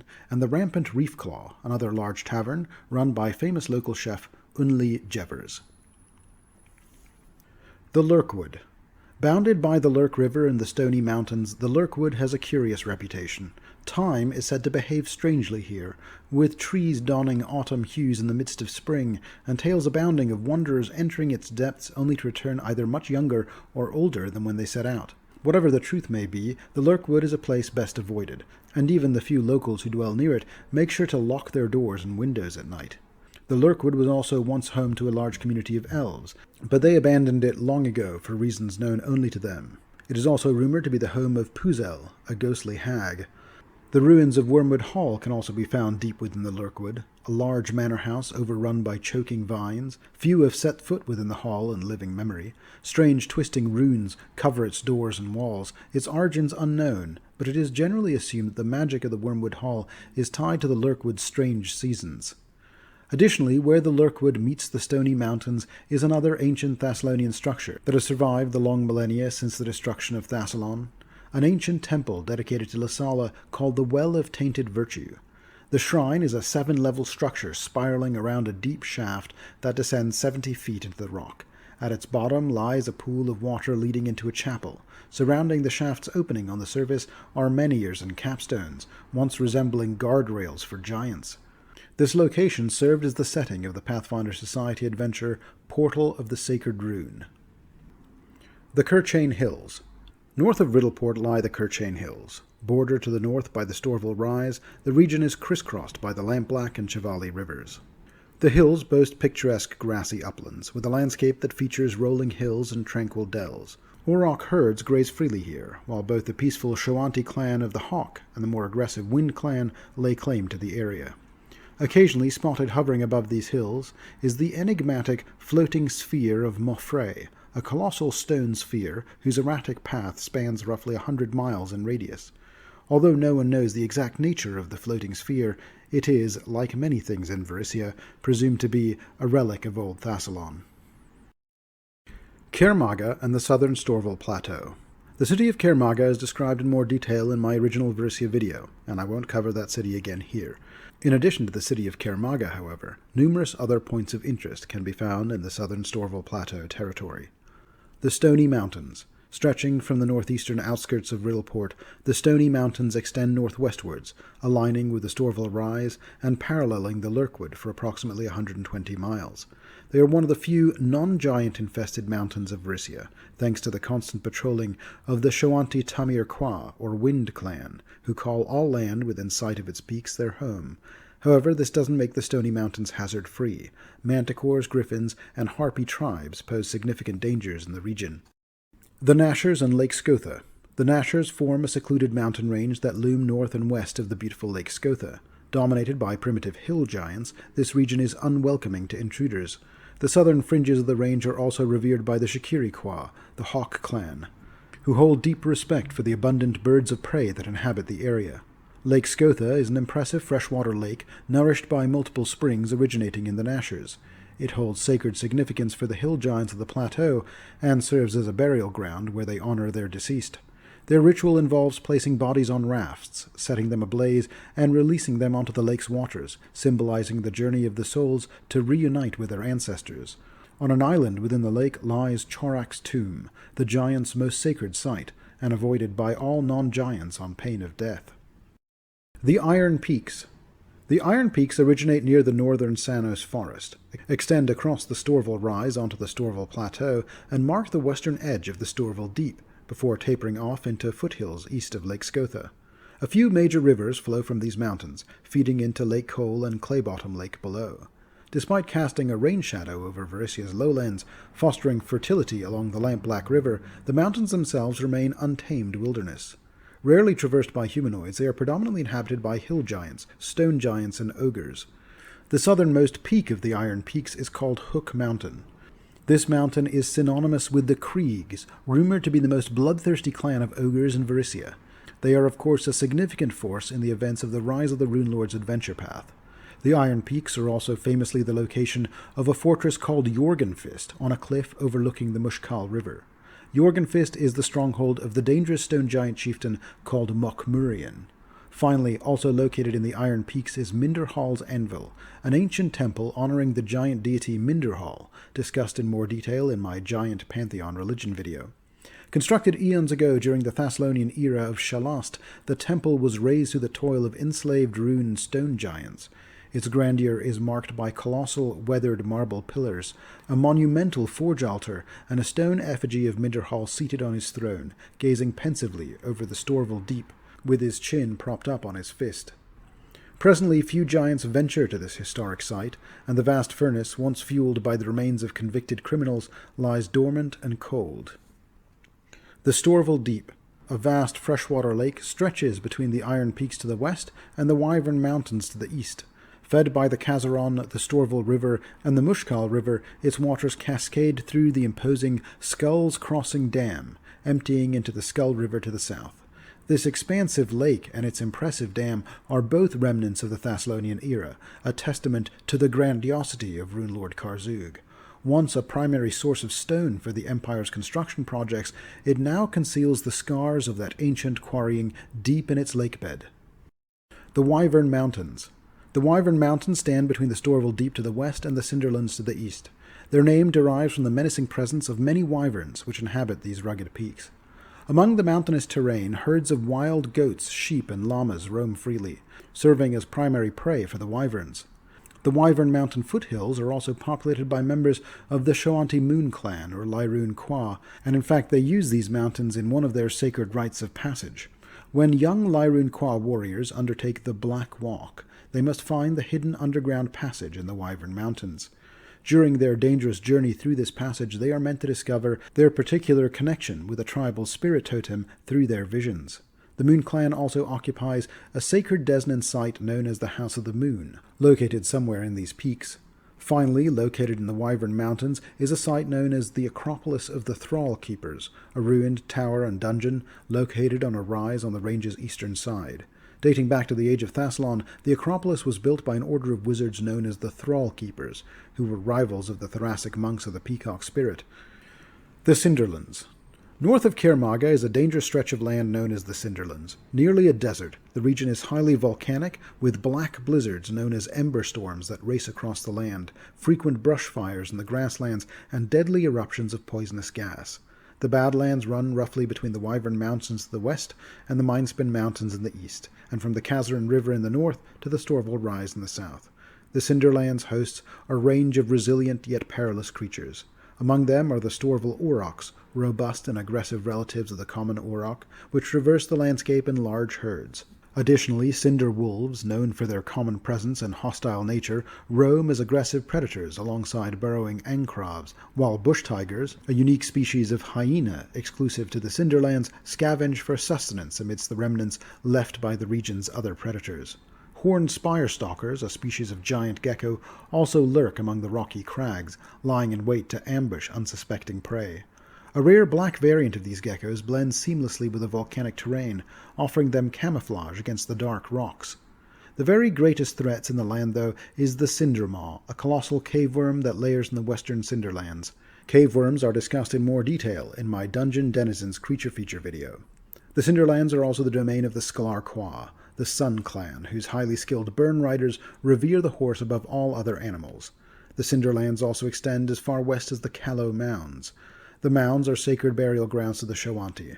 Skull shamans of the Skoan Kwa, or Skull Clan, are called upon to escort the remains of Shoanti heroes to the Callow Mounds for burial. These shamans have developed strange lore and powers over death that help them in this perilous journey through the rugged land. At the western extremity of the Cinderlands lies the obelisk forest of Munda Te, yet another relic of the Thassilonian era, constructed through the toil of enslaved rune and stone giants. Scattered across the landscape are thousands of towering stones.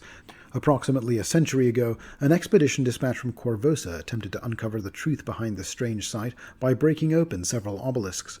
To their horror, they discovered each hollow stone contained the desiccated remains of individuals who had met gruesome ends.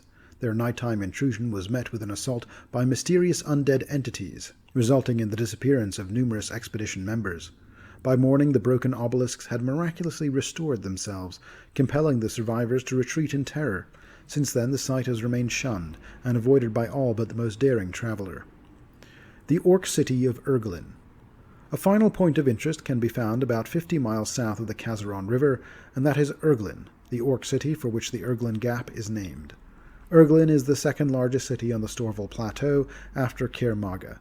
It was constructed atop ancient ruins and occupies 300 acres of desolate land. Its structures, patched together with wood, stone, bone, and leather, stand as testaments to its rugged existence. Throughout its 5 districts, numerous bone and leather tents and yurts serve as home and businesses catering primarily to orcs and half-orcs. Warmouth, the largest neighborhood, sprawls at the city's southern entrance, greeting visitors with its gritty ambience. Hosting Erglin's nobility and official buildings, including the Grey Dungeon and the Warlord Keeps, it also features the War Tower and the Rally Fields. The district of Oozefront stretches from east to west, acting as the city's main marketplace, despite its pungent odor emanating from the Ooze, a foul-smelling river that divides the district. Used for sewage disposal, the river's western section provides the only drinkable water, while the eastern side mires outside the city in Pus Bubble Lake. Crossing from the Oozefront, Bone Rattle serves as Erglin's religious hub, dominated by a spider-like cathedral dedicated to Rovagug. Priests known as Bone Carvers oversee the district, also doubling as guards. Scabtown reverberates with the noise of the Bloodworks Arena, a huge fighting pit and a major attraction amidst its taverns and gambling houses, all crafted from leather and bone. Pinkskin, the city's smallest district, accommodates Erglin's non-orc population, including outcast Shoanti and wandering mercenaries. Despite being predominantly human, it maintains a wary coexistence with the city's dominant orc population. Greater Magnimar. The city of Magnimar is described in more detail in my original Varisia video, and I won't cover that city again here. In addition to the city of Magnimar, numerous other points of interest can be found in its greater holdings and territories. The Mushfens. The Mushfens are the largest marsh in Avestan. They sprawl along Varisia's southern coast, and their natural dangers mean they remain an untamed wilderness, despite their close proximity to Magnimar and Korvoa. They stretch from the Lady's Cape in the southwest to the Fenwal Mountains in the east, an area that transformed into a swamp after Earthfall's cataclysm and also submerged much of ancient Thessalonian Eurythnia. Unusual flora like the whip lily, the frog's eye, the miresh, and the fen pepper thrive in the Mushfens, sought after by alchemists and adventurous cooks alike. Yet dangers abound in the region, with shape-changing faceless stalkers, black dragons, marsh giants, boggards, and bunyips among its denizens. Powerful goblin tribes, including the Breakbag, Houndgutter, and Windwhisper tribes, have also carved out lairs for themselves amidst the ancient ruins dotting the marshes. The Mushfens also boast a few points of interest, such as the Green Reef, a rocky outcropping along the southern Varisian coast and a common reference point for passing ships. Its verdure or hue is reputed to originate from a copper-hulled vessel which sank there thousands of years ago. Just north of the reef is the beginning of the Trail of the Frog, a swampy path used by the local boggart tribes to safely traverse the dangers of the Mushfens. At the southern tip is the Lady's Light, an ancient Thessalonian statue atop the Lady's Cape. Almost 200 feet in height, the statue resembles a woman in flowing robes with one breast bared, holding a staff aloft that remains magically illuminated even to this day, serving as a kind of natural lighthouse. Most notably is the Sunken Queen, a remnant of ancient Eurythnia built by Rune Lord Sorshan, which lies tilted within the mire. Originally known as the Shining Queen, the pyramid features bas-relief sculptures of the Rune Lord Sorshan on each of its four sides. One has sunk deeply into the surrounding marsh, causing the structure to tilt at a severe angle. Legends speak of multiple layers of dangerous catacombs within the pyramid, rumored to hold secrets from ancient Thassilon. Sandpoint and the Lost Coast. Outside of the great city of Magnimar, the unassuming town of Sandpoint serves as the cultural center for the magnificent Lost Coast that runs from Magnimar to the Windsong Peninsula. Sandpoint has been so significant in so many different adventures: the Runelord Saga, the Jade Regent Adventure Path, the recent 7 Dooms for Sandpoint AP, that I could do an entire video just on Sandpoint, so I'll try to convey some level of the depth of this area, but likely won't be able to cover everything. The Sandpoint Hinterlands Gazetteer, featured in the Jade Regent Adventure Path, opens with a quote from Seville Redwig Charms Esquire, from his book The Eidolon, about the Lost Coast, which I like so much that I'm reproducing it here. The Lost Coast numbers among the most picturesque of 1,000 enchanting Varisian backdrops. Misty woodlands ornament a land of supple fields, and mysterious cliffs like the fluttering scarves of the native dancers. Swamps and rugged tors hold secrets known only to this ancient land's lost peoples, daring explorers to peel back the ages and discover epics only guessed at by poets. Waves of emerald lap the wild coast, dancing before a ghostly chain of island mountains, hidden even on clear days to all but the keen-eyed and the lucky. This is truly a place of wonders, but as with any treasure, its marvels do not go unguarded. There is also an entire book dedicated just to Sandpoint, called Sandpoint, Light of the Lost Coast, which covers the city of Sandpoint in far more detail. Sandpoint itself was founded in 4666, just a day's ride north of Magnimar. It has grown into a rustic yet prosperous town of over 1,500 citizens. The town has dealt with a number of disasters in the past 5 decades, including several powerful storms, goblin uprisings, trouble with dragons, devastating fires, and deranged serial killers. Yet Sandpoint weathered these trials and emerged stronger after each one. Today the town hosts several thriving industries, including lumber, fishing, farming, and glass blowing. The town seems comfortable in its transitory position between rural charm and urban convenience, and is a healthy and vibrant settlement. Important figures in the town include Mayor Kendra Deverin. Kendra lives in Deverin Manor, the largest residence on Schooner Gulch Road, and works from the Sandpoint Town Hall. This large structure features a meeting hall on the ground floor, which is capable of seating most of Sandpoint's adults, although town meetings rarely reach even half this capacity. The upper floor contains offices and storerooms, while a vault in the basement has served as the town bank for decades. The Deverin family has a long history of leadership in Sandpoint. Old Amos Deverin was the town's first mayor, serving for 23 years, followed by his son Fenchis. Initially reluctant to take on the role, Kendra Deverin was persuaded by a friend to run for office, and she won the election by a landslide. She is still well liked today, as she has helped weather the storm of several difficult events. High Cleric Abstalar Xantus. The largest building in Sandpoint is its impressive multi-denominational cathedral. Constructed on the foundations of a previous chapel, the Sandpoint Cathedral is not dedicated to a single deity. Instead, it honors the 6 most commonly worshipped gods in the region: Abadar, Desna, Erastil, Gosrae, Sarenrae, and Shaylin. The cathedral provides chapels for each of these deities in a communal forum, essentially functioning as 6 different churches under one grand roof. Abstelar Xantus is a high priest of Desna and the chief administrator of the cathedral overall. Abstelar is very open about matters of faith and has slipped with ease into the role of advisor for worshippers of the various other gods of Sandpoint as well. Sheriff Baelor Hemlock. Sheriff Hemlock is a Shoanti man, currently overseeing the Sandpoint garrison. He became sheriff after stopping the Choppers' rampage and winning an emergency election, making him Sandpoint's first Shoanti sheriff. The garrison is a stone fortress that serves as both guard barracks and town jail, with the jail located underground and the guard quarters above. The town watch consists of 12 full-time guards and about twice as many support staff, including smiths, cooks, and bookkeepers. Additionally, a militia of 62 citizens trains here weekly and can be fully mobilized within a few hours. Ameiko Kaijitsu. A talented bard and former adventurer, Ameiko is the proprietor of the famous Rusty Dragon Inn. This large structure in Sandpoint's older part of town is notable for the impressive and quite rusty iron statue of a bronze dragon that looms on the building's roof, doubling as both iconic decoration and a lightning rod. The tavern is an excellent place to meet visitors from out of town, as its proximity to the southern bridge into town makes it a welcome first stop. Beyond the town of Sandpoint, the Lost Coast is dotted with numerous points of interest covered briefly here. The Dragon's Punch Bowl. This bowl-shaped island with stony ridges and a small lake is home to wyverns and occasionally visited by a dragon. It was once the lair of 2 black dragons, Black Fang and Scarhorn, with the elder Scarhorn now ruling here alone when the younger went out in search of a new lair. She can often be found seeking treasures in the Varisian Gulf, especially in the ruins of Zin Bakra Khan to the north. Grubber's Hermitage. This isolated island, known for its shipwrecks, houses a dozen fishing families who do not welcome visitors. Recently it has been devastated by a Mothman cleric of Pazuzu known as the Red Bishop, who has a sinister obsession with Sandpoint and has slaughtered some of the island's inhabitants. Foxglove Bluff. Overlooking this magnificent seaside bluff is the old Foxglove Manor. Built in 4624, this old seaside manor belonging to the Foxglove family came to be known as the Misgivings and is reputedly haunted. I discussed the Foxglove family in some additional detail in my Absalom deep dive videos. Brine Stump Marsh. Though relatively small, this swamp is dangerously overgrown with vegetation. The marsh features frequent muddy bogs and winding waterways, which make travel exhausting and frustrating.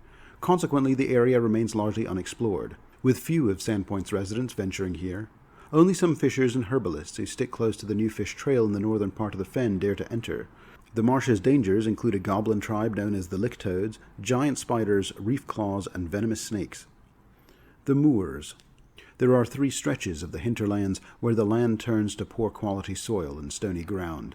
These are the Bleak Low Moor, just east of Foxglove Bluff, the Ashen Moor, between Brinestem Marsh and Cougar Creek, and the Whisperwood Moor, found in the southeast of the hinterlands.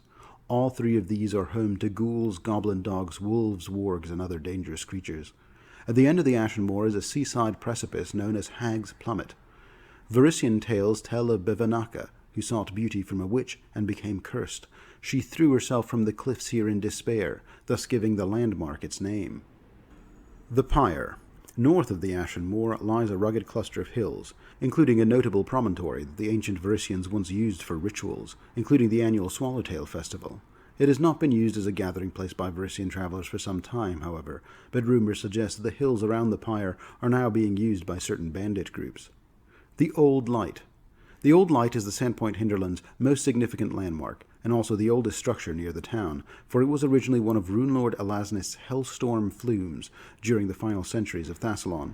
The stone ruins that survive today still extend up to 50 feet in height. Perched atop a 120-foot-high cliff, the sight of the ruined tower from the sea is an impressive sight indeed. Raven Roost. West of the Old Light is the Raven Roost, a range of hills named for their aggressive ravens, its rugged landscape punctuated with isolated copses of eucalyptus and pine trees. A small tribe of goblins known as the Bird Crunchers is known to dwell in the southern reaches of Raven Roost, while the northern hills contain the notorious ruined tower known as Raven's Watch, once built by Droskar-worshipping Hringar dwarves. The Tickwood and the Shankwood.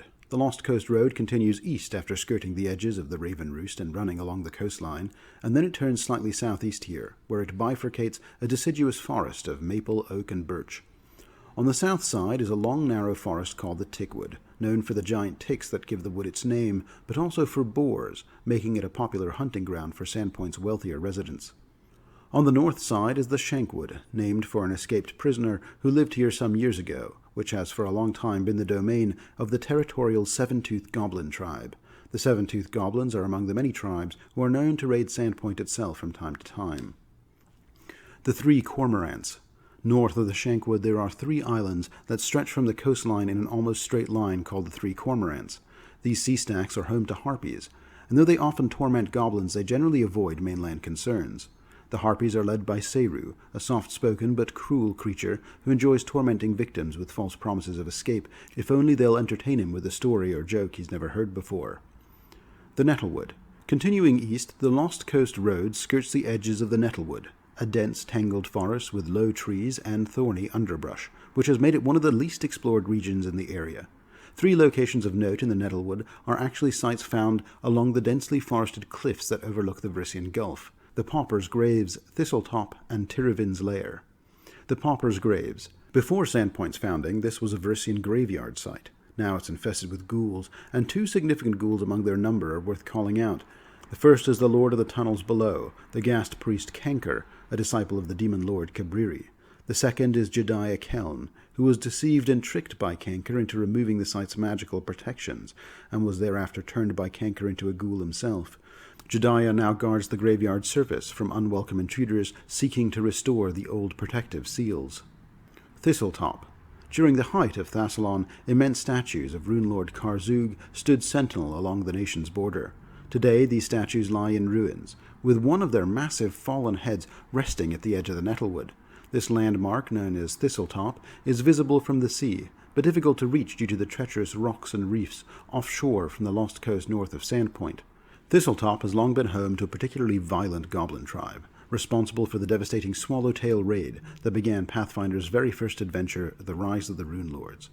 The original Thistletop goblins were wiped out by heroes in response to the raid, leaving the site abandoned for a long time. Many other goblin tribes eventually settled there, as the dungeon and stockade on its crown were prime real estate for their kind. However, strange occurrences and spooky hauntings have repeatedly drove these new settlers away.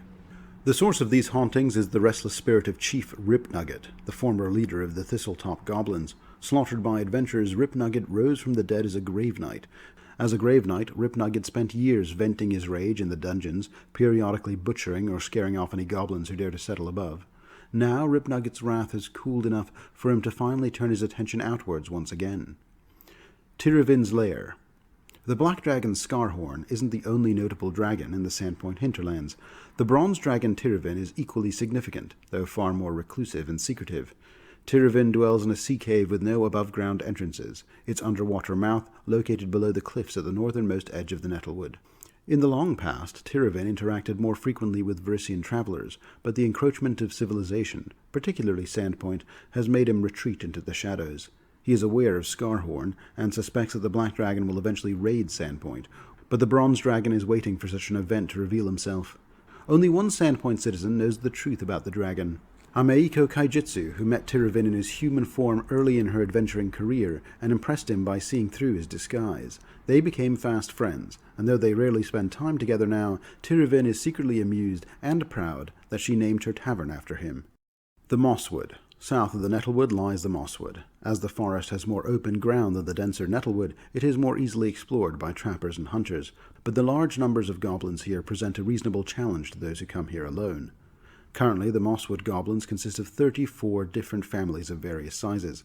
The smallest number only a few goblins, with the Slugtongues being the smallest of the small, up to the largest tribe, the notorious Gugmuts. Led by Big Gugmut himself, an unusually tall and muscular goblin who claims to have had a hobgoblin for a mother and a wild boar for a father, the Gugmut family numbers nearly 3 dozen. The northwest region of the Mosswood features 3 prominent mountains called the Three Tors, named for 3 different adventurers who first scouted and mapped the promontories. These stony hills are home to various secret hidden complexes, and are the likely new abode of the dragon Black Fang mentioned earlier. Deeper in the woods still lie the Lost Tors, densely forested hills the goblins of Mosswood prefer to avoid. On certain nights, when the fog is light and the moon is dark, fires can be spied burning atop the lower of these tors, and figures capering and dancing atop them lend credence to goblin tales that werewolves dwell in the region. The true source of danger in the lost tors, however, comes from the elven witch priestess Isandra. She tends a small shrine devoted to the worship of Lamashtu under one of the tallest of the lost tors. Here Isandra is all but worshipped by a slavering tribe of gnolls. The Devil's Platter. An immense limestone escarpment draws the eyes for miles around it. Humans have rarely scaled the thing, and explored it, because of the many dangers that lurk here. Although goblin tribes can be found around the outer perimeter, deeper in, the place is controlled by devil-worshipping bugbears, who avoid the light of the day but emerge at night from caves to light their fires. The bugbears are significantly more dangerous and more malicious than their goblin counterparts, even occasionally descending from Devil's Platter to cause mayhem around Sandpoint or in the farmlands below. See my Classic Monsters creature feature video for more details on bugbears in Pathfinder. In the heart of the Devil's Platter is the Pit, an immense cave system and dungeon that predates even ancient Thassilon. In the ancient past, long before the rise of Aslant, during the near-mythical era now known to scholars as the Age of Creation, Lamashtu and Pazuzu met for the first time and descended to a world in the material plane to enjoy a short-lived but violently ardent dalliance in the mortal realm. Their union produced a fiend called Uvaglor, a Vrock who had a unique third eye in his brow that could see brief glimpses into the future. Uvaglor was eventually defeated by a priestess of Ashava named Sazliru and banished to a prison in the Maelstrom, but the pit remained a blight. Today it is home to various creatures, a community of Caligni darkfolk, a fungal realm ruled by a fungal queen, a cabal of Deros, and the dread wormfolk who serve the Neothelids of Denebrum. See my Darklands deep dive video for more detail on these creatures. The very deepest layer of the pit features two cave entrances at the pit's floor. The first of these opens into a damp, mold-encrusted cavern that serves as the den of none other than the Sandpoint Devil, a unique creature I'll discuss in more detail when I eventually do a cryptids creature feature. The second deep cave bears an ancient, immense carving placed there by the priestess Sazliro, to prevent the location from spawning a portal to the abyss, similar to the one that created the World Wound. If the ward is ever removed, the pit itself would link to the abyssal realm of the misbegotten prince Uvaglor, whose return to the material plane would bring great woe to the land. The Ashen Rise. The smaller of the two limestone escarpments in the area is the Ashen Rise. Unlike the Devil's Platter, the Ashen Rise is relatively safe, with the only dangers being flocks of sturges or unusually aggressive ravens and crows. One key reason for Ashen Rise's safety is its frequent patrols by an elf who serves as Sandpoint's unofficial guardian. Shalelu Andrasana is particularly skilled at tracking and eliminating aggressive goblin raiding parties, and when she's not relaxing in town or staying in her comfortable but well-hidden campsite near the center of the Ashen Rise, she patrols the hinterlands, monitoring goblin tribes and their activities. Egan's Wood. This small copse of trees, nestled along the lee of the Ashen Rise, is a dense tangle of pine trees, once protected by a local eccentric named Egan, who prohibited any clearing of the land for farming. Although Egan passed away long ago, the giant spiders that infest his woods are still very much alive. A particularly intelligent web lurker, formerly Ettercap, can be found in the Egan's Wood as well, known as the Mutterer, a figure used by local farmers to frighten children and keep them in line. The Sandpoint Farmlands. The farmlands south of Sandpoint are quite vast. Farms can be found dotting Cougar Creek, and farm trails travel between the two limestone escarpments of the Devil's Platter and the Ashen Rise, or else they go around the Ashen Rise, following the Lost Coast Road. The farmlands thereafter extend all the way from the Soggy River in the south, which marks the southern border of the farmlands, to the Turandok River in the north. The farmlands are bounded in the southeast by the Whisperwood Moor, where the soil turns spoilt, and the terrain turns craggy. The Turandok River and the Weasel Creek meet at a beautiful lake called Biston's Pond. Named after a Varisian druid, the pond is shallow and well stocked with trout and freshwater flounders, but although there is good fishing to be done here, humans often avoid it as goblins from the Mosswood often fish here as well, and the dilapidated shack of Biston still stands, supposedly haunted by his ghost. In addition to the various farms that crisscross this territory, two additional points of interest are worth calling out. The first is Habe's Sanatorium and Asylum, catering to those suffering from ailments of the mind, run by a doctor named Aaron Habe. It is a 3-story brick hospice, a sizable facility for this region. Not long ago, Aaron fell under the influence of a smooth-talking necromancer, but when heroes brought the necromancer to justice, Aaron repented and swore to keep his sanatorium better protected from nefarious forces. So far he's kept his word, and his patients today are well cared for. Another point of interest in the farmlands territory is the Wisher's Well. The well is actually a Thessalonian ruin, with a stone tower and a deep shaft. It is much more dangerous than it seems. This landmark consists of a 30-foot tall stone tower with an interior that drops away into a 100-foot deep shaft, ending in a deep pool of water. All manner of monsters dwell in the flooded chambers below, including a tribe of Ulatkini and a slightly larger tribe of faceless stalkers. Both tribes are ruled by an albino Algolthu master named Vorimorath, who came to the region via submerged tunnels, drawn by the promise of strange Thessalonian treasures in the flooded depths. See my Algolthu creature feature for more details on these creatures. The Whisperwood, a large forest along the Lost Coast characterized by large redwood trees. Only the northern tip of the Whisperwood intrudes into the Sandpoint hinterlands. The vast forest runs along much of the Lost Coast and is known for its hidden Thessalonian ruins, which often lure adventurers who then fall prey to wolves, bugbears, and thugs. The closer one gets to Magnimar, the more organized the bandit activity becomes. In the Sandpoint hinterlands, the most active bandit group is Scrunter's Boys, led by Melger Scrunter. They specialize in ambush tactics, but tend to retreat quickly if faced with more competent opposition. Before I leave the Sandpoint hinterlands, there is one last note that I should add here. Ameiko Kaijitsu is no longer the proprietress of the Bronze Dragon Inn and Tavern of Sandpoint. In 7211, as part of the first edition Jade Regent adventure path, she returned to her homeland of Minkai to overthrow Soto Takahiro, the illegitimate usurper of Minkai's throne. Ameiko Kaijitsu was crowned Empress Amaterasu later that year. Naturally, these are events I will cover in more detail in future videos I make about the continent of Tianxia. The Winsong Abbey. The abbey has long served as a prominent landmark of the northern Lost Coast, with its stately white lighthouse standing sentinel over the Varisian Gulf.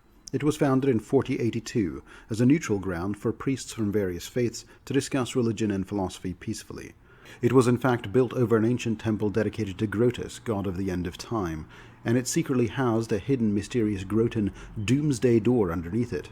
For over 500 years, the abbey operated smoothly until the death of the god Aridin. This event had the effect of driving the high priest of Pharasma, Arda Thanatos, quite mad, leading him to murder the abbess and several other priests before fleeing.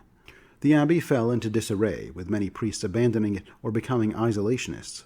Arda Thanatos would eventually become corrupted and empowered by the demon lord Yamasoth, and the details of his return to the abbey seeking the mysterious door beneath it are covered in the Shattered Star adventure path.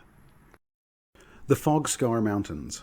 The Fogscar Mountains in central Varisia, bordered by the Varisian Gulf and the Churlwood, are a wild region dominated by warring goblin bands. Travelers using the narrow roads between Magnimar and Roderick's Cove are advised to carry trinkets to placate these diminutive raiders. In 4707, in the Rise of the Runelords adventure path, giants from the Storval Plateau used the Fogscar Mountains as a staging ground to launch a failed invasion of central Varisia. One significant landmark in the Fogscars is the Green Spire of Lemris, a towering tree-like structure on the border with the Churlwood.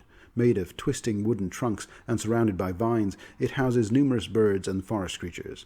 Believed by some to be a cutting from the World Tree, the spire is actually one of the many ancient Thessalonian monuments built by enslaved giants long ago. The Churlwood. The Churlwood is a dense and nearly impenetrable forest located north of Varisia's Lost Coast, flanked by the Fogscar Mountains to the west and the Lampblack River to the east. Its maze-like nature and proximity to the settlement of Wolfseer, Roderick's Cove, and Ravenmoor make it an ideal hideout for various criminals. The forest is not only home to bandits, but also small communities of druids, as well as the Shoanti Shrikiri Kwa tribe, who claim the eastern edges of the forest as part of their territory. Additionally, it is said to house a legendary Sasquatch named Pakisi. The Storval Rise and the Storval Stairs. The Storval Rise is a colossal cliff that spans the width of Varisia, effectively dividing the region in two like a prominent scar. In the south, the rise towers over 1,000 feet, while in the north, near the Valashu uplands, it begins at just a few hundred feet. By the time the rise reaches the Lampblack River that flows through the greater Magnimar territory, it rises 300 or 400 feet upwards, and the Lampblack cascades down in a majestic waterfall from its source in Lake Scotha on the plateau above. Just 20 miles east of Lampblack Falls lie the Storval Stairs, constructed by the enslaved giants of the Thessalonian Empire, once part of the Kingdom of Shalast. These massive steps, designed for gigantic beings, are still the most accessible route across the rise west of the Iron Peaks. The Storval stairs cover a rise of 400 feet in all. Human-sized steps and ramps have since been added to the enormous original ones to facilitate passage up the rise. Flanking the stairs are immense statues of the Rune Lord Karzug, although the southernmost statues have deteriorated heavily due to erosion. In recent history, Mokmurian, a stone giant leader, sent a group of followers to secure the stairs in his invasion of Varisia. After his defeat in the Rise of the Rune Lord's adventure path, the stairs were reclaimed by the Shoanti Hawk clan, who have traditionally patrolled the area. Later still, a flight of harpies led by their queen Larrican took control of the stairs for 2 years, before being ousted by a hill giant clan under Formok, the self-declared king of the Storval Steppes. Formok's clan imposed heavy tolls on travelers, which eventually drew the attention and displeasure of the Pathfinder Society due to the disruption of their expeditions into Zin Shalast. These events are played out in the King of the Storval Stairs Pathfinder Society adventure. Following the Lampblack River back down south from the Storval Rise, we reach the village of Ravenmoor. Originally an independent Varisian settlement, Ravenmoor was annexed by the city of Magnimar in 4693, as the great city continued to expand its growing influence across the lands of Varisia.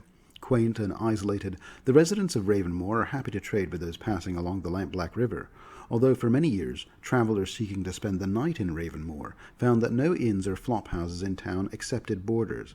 Visitors were required to camp outside the town. Even though the town grew somewhat xenophobic at night, during the day the people were happy to trade with anyone who made the journey there. They frequently trade with the nearby Hawk clan, often coming to the erroneous conclusion that all Shoanti must be as welcoming as the Shrikiri Kwa. The area around the town is known for its excellent vineyards, and Ravenmoor grapes and wine can be found as far away as the markets of distant Korvosa. In the year 4711, the reason for Ravenmoor's apparent xenophobia was revealed by a group of adventurers in the first edition standalone module, The Feast of Ravenmoor. Ravenmoor's mayor, Andretti Kriegler, was revealed to be a cleric of Glounder, and of the 150 residents in the town, no fewer than 30 were members of his sinister cult. The cult was ousted in the course of this adventure, and though the cult was defeated, the original source of the corruption, the strange druid who corrupted Andretti's mother, Iola Kriegler, so many years ago, still lives, hidden in the dark recesses of the Churlwood. In the almost 15 years since that adventure path took place, as word of Ravenmoor's secret spread, and as the nature of the cult and its lies became more well known, a number of Desnan missionaries traveled to the small village to help the citizens of Ravenmoor regain their footing. The large ruined church of Desna, that was once the centerpiece of the town, has been reconstructed, and it has become a center of Desnan worship once again. The Ember Lake. The freshwater lake, fed by both the Lampblack and Malgorian rivers, alongside numerous hot springs, is known for the beautiful billowing steam that it emits during colder seasons. Along its western shores lie the village of Wolfseer, Galduria, and Nybor, engaging in a bustling trade with local farms for grain and nearby forests for lumber. On the lake's opposite side looms the ominous Viperwall Castle. Within Ember Lake reside the intriguing Charigs, resembling salamanders with bodies aglow in phosphorescence, their nocturnal dances often interpreted with mystical significance. Wolfseer. At the north end of the Ember Lake lies the town of Wolfseer. Founded by persecuted beastkin, the half-afflicted children of lycanthropes, see my werewolf creature feature for more details on these, Wolfseer eventually went on to become the only major city in the region to welcome full-blood, natural-born werewolves and other afflicted humanoids seeking safety and solace. However, when Magnimar absorbed the town, the Lord Mayor deemed such arrangements inappropriate. Consequently, he sponsored a campaign by the Church of Erastil to purge the town of its lycanthropic inhabitants. The resulting violent clash drove the lycanthropes into hiding in and around the town. Slowly but surely, however, they have returned, and the rooting out of the lycanthropes has proved too costly to Magnimar, so the city remains populated heavily by lycanthropes and their children, alongside a number of Magnimarian humans who turn a blind eye to their presence. Officially, Magnimar denies any existence of lycanthropy in Wolfseer, but unofficially, the nature of Wolfseer's population is one of the most poorly kept secrets in Varisia. Galduria. Galduria is a sizable town, larger even than Sandpoint at about 1,500 residents, also located on the Ember Lake. It sustains itself economically mainly through the trade of grain and lumber along the Lampblack and across the lake, though its most renowned feature is its college, established in 4629 by the wizard Galderin Barmier, for whom the town is named. The Twilight Academy stands as one of Varisia's leading magical institutions, second only to Magnimar's Stone of the Seers and Korvosa's famous Academe. Despite being viewed as a newcomer by these established schools, the Twilight Academy was purposely established in Golduria to avoid the political machinations of its larger counterparts. Known for its experimental and unconventional approach to magic, the occasional mishaps are smoothed over by generous donations provided by its wizard alumni. This additional supply of monies ensures the locals do not complain so much about the occasional magical blunder. The Viper Wall.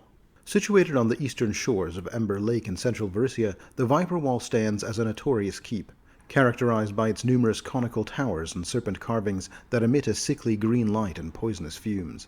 Unsurprisingly, the locals steer clear of this foreboding fortress. It was constructed by the serpent folk migrating up from Sekamina via the Mobad Ley, the passage to the Darklands, described in more detail in my Darklands region deep dive video. It was established as a surface outpost for the serpent folk empire. To facilitate travel to their dark domain below, within its depths lies a portal to the ruins of their northern capital of Zvernagati. Nybor. Nybor is a small town of about 600 residents located at the southern end of Ember Lake, where the lake waters flow out into the Yonda Bakari. Nybor's claim to fame is its welcoming disposition and the diversity of its population. Unlike pretty much every other town in Magnimar's territories, Nybor doesn't have a majority human population. When the town was founded almost 100 years ago, it was founded by a mix of forlorn elves and humans, who intermarried and thus led to a great many half-elf citizens. Later, they welcomed a significant gnome population from the Nybor forest. More recently still, they have developed a special relationship with Halman Wright, leader of the Freemen faction of Kaer Maga, discussed in more detail in the Kaer Maga section of my original Varisia video. Wright is an abolitionist, particularly opposed to the slavery that was practiced by the orcs of the Downmarket district, who would purchase slaves, most commonly half-orc slaves, from the orc city of Erglin in the north. Wright's freemen would perform raids into Downmarket territory to liberate half-orc slaves, but the Freemen faction would struggle to find homes for them in Korvosan land after they smuggled them out of the city. Eventually they built a relationship with Nybor, who welcomed the half-orcs into their already diverse culture. Half-orcs, half-elves, elves, gnomes, and humans now make up Nybor's population in roughly equal distributions. Many more diverse ancestries have also come to the town in the years since, drawn by its open-minded nature. Wortel. Just south of Nybor lies a slightly smaller village called Wortel. Although not a recent establishment, Wortel has retained its character as a frontier trading hub, primarily inhabited by swampers and trappers who are accustomed to the challenging conditions of living on the outskirts of the mush fens. Its structures emerge from the swampy water on stilts, linked by wooden boardwalks. The town's main commodities include peat, fungus, and furs, which are typically shipped downstream along the Yonda Bakari River to Magnimar. Wortel also features a few thriving pubs and brothels catering to river travelers, and a famous inn and tavern named the Lean-To, known for its locally brewed liquor, the Bog Grog. The Sarnos Forest. The Sarnos Forest in central Varisia is the heartland of the gnomes of Varisia. When the gnomes first fled the cataclysm of the First World and came to Galarian, in Varisia they emerged here. Situated north of the Yonda Bakari River, south of the Iron Peaks, and east of the Malgorian Mountains, rumors suggest a direct gate to the Fey First World still exists, hidden somewhere within its depths. A woodland trail known as the Old Sarnos Trail is maintained by the gnomes of the forest. The forest path connects various settlements, including Whistledown, the gnome capital of Sipple Rose, White Willow, Bitter Hollow, and all the way up to Turtleback Ferry. The gnomes have also established small villages in the foothills of the Malgorian Mountains west of the Great Forest.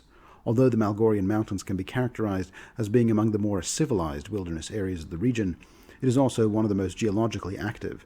Numerous geysers, hot springs, and thermals dot the landscape, sending out steam and choking vapors that obscure vision and can make it difficult to breathe. The gnomes who live here, however, find this landscape quite charming, and even the gnomes who dwell in the Sarnos Forest often come and visit the geysers to perform private rituals or prayer. Called the Shimmer Glens, the eastern Sarnos becomes a murky wetland, and more dangerous fey creatures make their home here. Whistledown. The start of the Old Sarnos Trail is the village of Whistledown, which stands out as one of the rare settlements in Varisia unaffiliated with either Magnimar or Korvosa. Nestled at the western edge of the Fenwall Mountain, where Lake Sarantula merges into the Yonda Bakari, its population is evenly divided between humans and gnomes.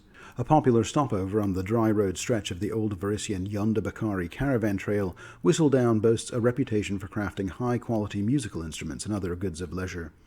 Notable establishments in the town include the Azure Cap, a renowned inn catering to humans, and Thagin's Rest, a local inn. The local town leader is named Magistrate Adagar Begalom, who sought help from the Pathfinder Society in the Pathfinder Society adventure The Terror at Whistledown. Sipple Rose. 1,000 gnomes make their home deep in the Sarnos forest and the settlement of Sipple Rose. A number of other fey creatures make their home around the city as well, and notably so too does Nazata, a lyricine from the plain of Elysium named Novi. Sipple Rose is considered the capital of Varisia gnome culture, and it is also not a satellite city of Greater Magnimar. White Willow. This small gnome thorp is the last gnome settlement along the old Sarnos Trail. The trail forks at White Willow, where the gnome trail then connects with the human settlements at Bitter Hollow and Turtleback Ferry.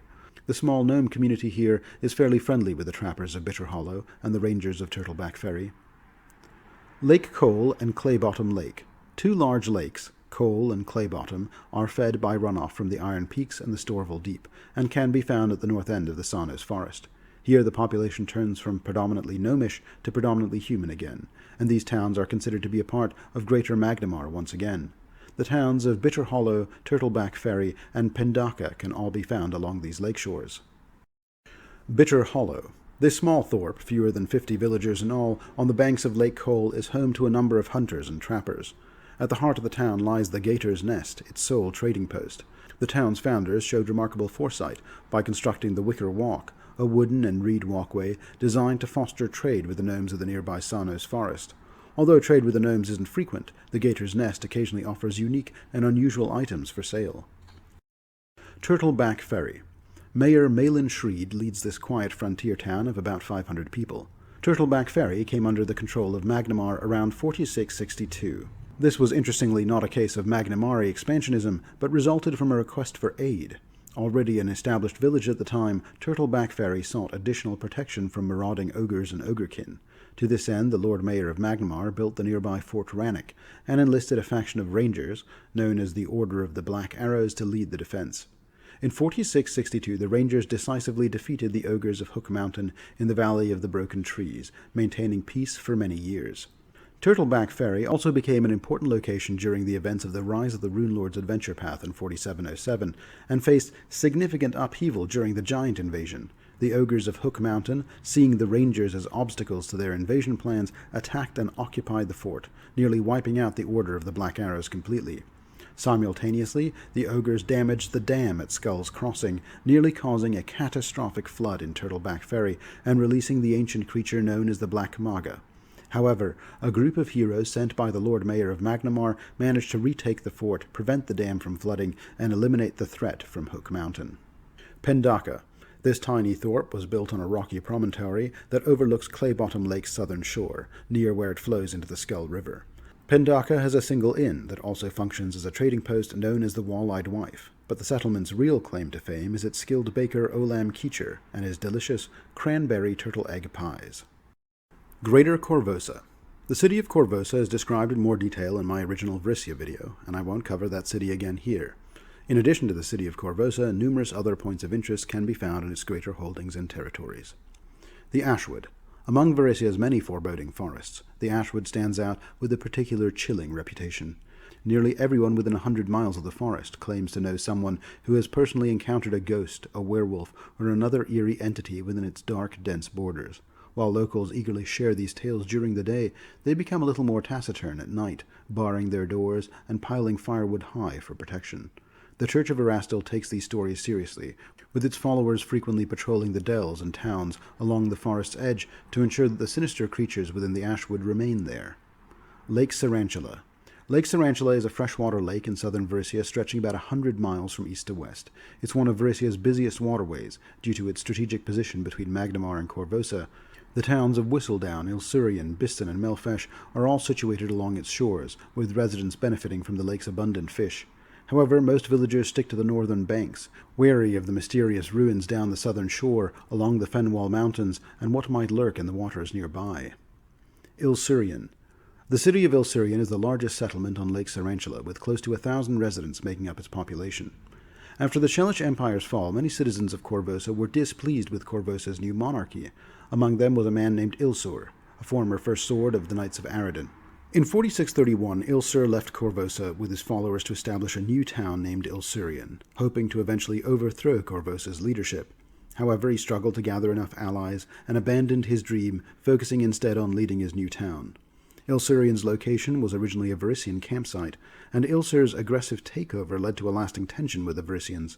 In 4634, an agreement allowed Varisians to live in Ilsurian, and though their numbers have grown since, like Korvosa in the south, Ilsurian remains predominantly populated by ethnic Chelish peoples. Ilsur served as Grand Commander, peacefully resolving various conflicts until his death in 4665. He established a legal code favoring military veterans and emphasized strong leadership. His successor, Mirian, chose not to adopt the titles out of respect, and the town transitioned to a council-led government. Points of interest in the town include the Locked Box, owned by Archivin Walder, the town's primary pawnbroker and moneylender, and his wife Agnes. The Locked Box deals in high-end merchandise only. The Temple of Erastil. Sister Esrelda Woodmere maintains the wooden nature-themed temple. She focuses more on community service and meditation than other traditional religious duties. The town jail. Sheriff Kyla Feldane, who has been in the role for 15 years, runs the jail. She deals mostly with minor infractions and struggles with the town's racial tensions. Samir Arms. Vea Samir, a skilled half-elf weaponsmith, operates this shop. Despite being a relative newcomer, her craftsmanship has earned her respect. The Two Waters Tavern. Run by Noria Erefian, this popular tavern is known for its welcoming atmosphere and extensive drink selection. Noria has a secret deal with the dockhands for first pick of alcohol shipments. Brayton Manor. Arnahim Brayton, a successful river merchant, owns the largest estate in town. The Council House. The town council, led by council leader Iralee Brayton, meets here. The council often deals with overcrowded meetings, and the council leader herself has often been accused of corruption. The Statue of Ilsur. A large statue in the central garden courtyard symbolizes the town's heritage and is sometimes used as a rallying point for town meetings. The Market Stalls. Around the statue of Ilsur, market stalls operated by both permanent residents and itinerant Varisians sell various goods. The Patriots' Library. Owned by Genthis Duggern, this library focuses on promoting a specific narrative about Ilsurian's founding, heavily influenced by Genthis's own writings and agenda. Genthis himself is a direct descendant of the town's founder Ilsur, and despite Ilsur's wishes to avoid a monarchy or hereditary leadership, Genthis has a small following who agree on the importance of bloodline and would seek to instate him as leader by bloodright. Ilsur's Arena. A historic training ground now used for weapons training and martial arts, subsidized by the town. The arena honors Iomade, with prayer breaks occurring 3 times daily. Mistress Robella's Curiosity Shop. Robella Moncello runs this store, filled with odd items and some fenced goods. She and her husband Borvius secretly run the Gilded Hands Thieves Guild from a hidden basement below. The Brayton Docks. Owned by Arnahim Brayton, these docks are the busiest in town, benefiting from favorable trade agreements. Ownership is contentious, with rivals like Borvius Moncello seeking to control it. Biston. Situated on the eastern end of Lake Sarantula is a town of about 500 residents called Biston. Nestled among ancient cliffside structures, rumored to have once housed a long-extinct tribe of harpies, the town of Biston was founded in 4574 by Jenny Biston, who cleared the caves of their Zolgath inhabitants. Despite being citizens of Korvosa, the farmers and fishermen of Biston have long cherished their autonomy. In 4658, Jenny's grandson Randus Biston led a group of separatists in a bold revolt to secede from Korvosan control. The government responded with full force, deploying half the Sable Company and an entire regiment of Korvosan Guard to quell the uprising. The rebels were captured and executed in Korvosa, and martial law was imposed in Biston. This state of martial law persisted until 4690, when King Eodred II finally lifted it, restoring a semblance of normalcy to the town. Melfesh. The Varisian town of Melfesh straddles both the northern and southern shores of the Yonda-Bakari River, as it flows into Lake Sarantula. Built on long piers jutting into the river, it was founded by Jorsh Melfesh in 4569. In 4574, Melfesh was invaded by various warbands of Zolgaths, who had been driven from the tunnels beneath the nearby settlement of Biston.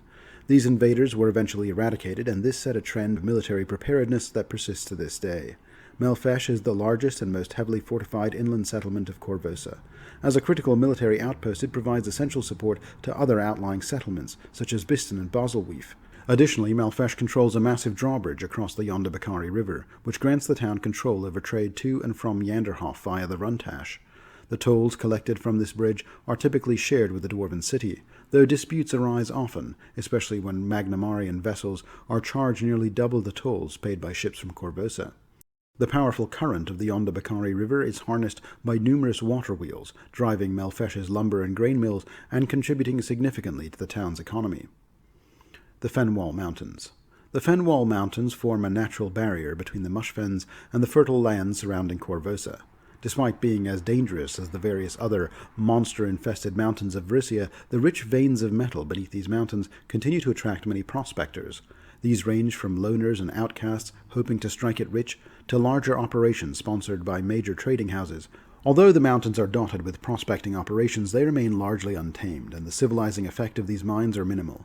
The ore mined in the Fenwal Mountains is transported to the town of Baselweef, where it is loaded onto barges and shipped via the Sarwin River to towns like Palin's Cove for further processing.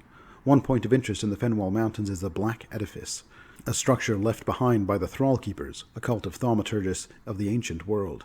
An investigation into this structure is played out in the Pathfinder Society adventure The Night March of Calcamedes. The Korvosan River Valleys. The fertile lands south of the Storval Rise are crisscrossed by numerous rivers, including the mighty Yonda-Bakari that cascades down from the city of Kaer Maga and runs into Lake Sarantula, the Runtash River that flows west and meets the Yonda-Bakari 50 miles south of Sirathu, the Falcon and Sarwin rivers that empty out into Conqueror's Bay at the city of Palin's Cove, and of course the Jagar River, upon which the great city of Korvosa itself is built. The wealth of Korvosa is built on the towns and villages of the river valleys, the tithes keeping its great population well-fed and well-resourced. Sirathu. Sirathu has long languished in the shadow of its ruling city, holding the dubious distinction of being both Korvosa's poorest and most distant holding. It joined Korvosa's realm relatively late, during the Korvosa-Kaer Maga War, at the end of which it was ceded from Kaer Maga in the Treaty of Sirathu in 4663. A constant reminder of their leader's neglect is the White Prince's Fountain in the town square. Promised to provide an endless supply of water through enchantment, the fountain was never completed due to the fall of the Chelish Empire, diverting Korvosan attentions. However, in 4707, a local girl was found unconscious by the miraculously flowing fountain, believed to be blessed by Pharasma herself.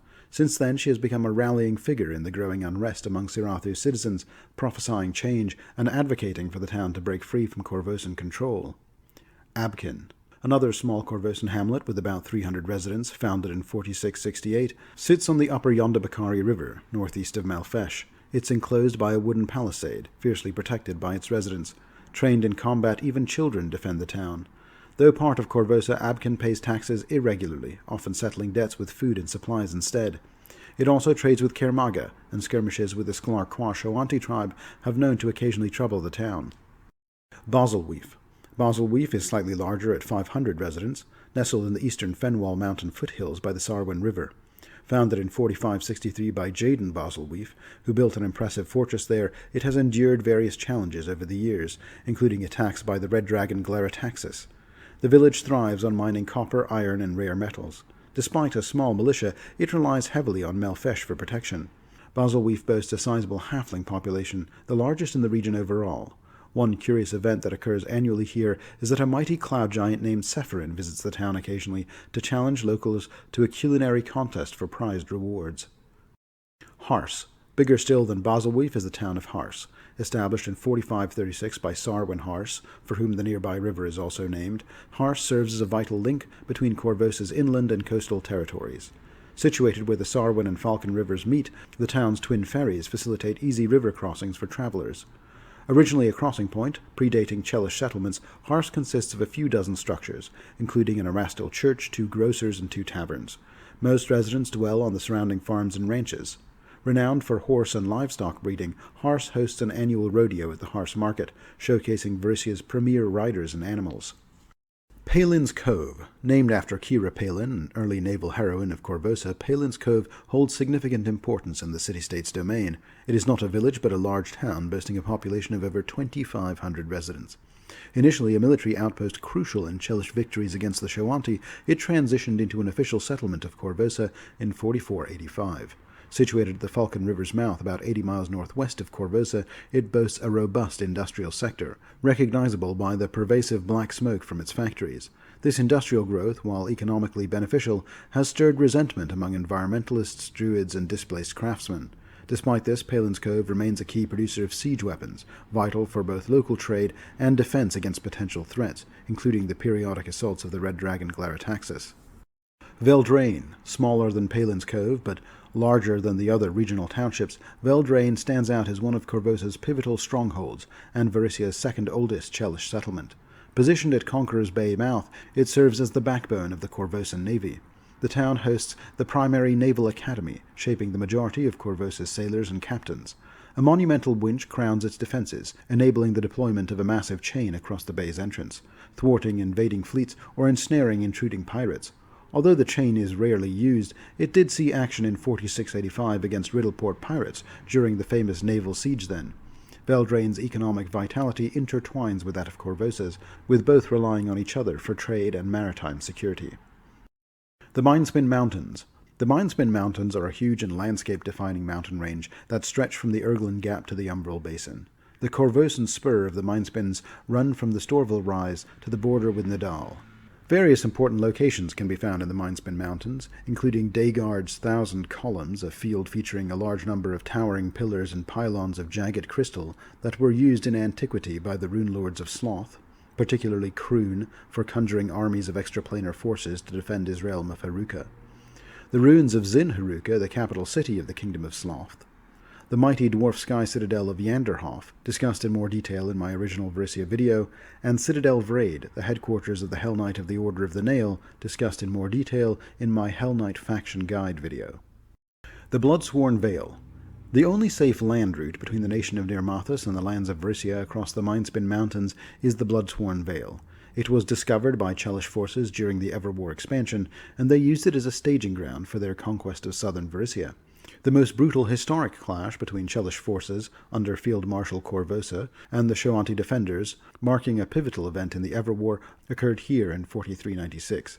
Today, the valley's rose-strewn fields serve as a somber testament to the lives lost in this protracted struggle. Once a bustling trade artery between Cheliax and northern Varisia, the Vale fell largely to neglect during the Chelish Civil War. However, in 4707, King Arabasti of Korvosa commissioned Sir Girad Tolgrith to revive the trade routes, culminating in the establishment of Fort Thorn within the Vale's confines. Despite efforts to reclaim the Vale, remnants of its turbulent past linger. Flame drakes, nearly eradicated during the years of Chelish occupation, have grown in number again and haunt its untamed reaches. Sir Girad Tolgrith remains the lord of the fort, where he oversees a small community of about 100 settlers. Points of interest include an open barracks for visitors, suitable for temporary stays, a 2-story stone keep housing over 40 soldiers serving as garrison and fort, the Boar's Bones Inn and Tavern offering accommodations and refreshments for travelers, the Wilderness Wares, a general shop catering to the needs of adventurers and locals alike, a stone shrine dedicated to Erastil providing a place for worship and reflection, Partix Forge, a blacksmith's workshop for crafting and repairing equipment, and the Four Wheels Hall, a warehouse and meeting hall used by caravan drivers and traders that are passing through.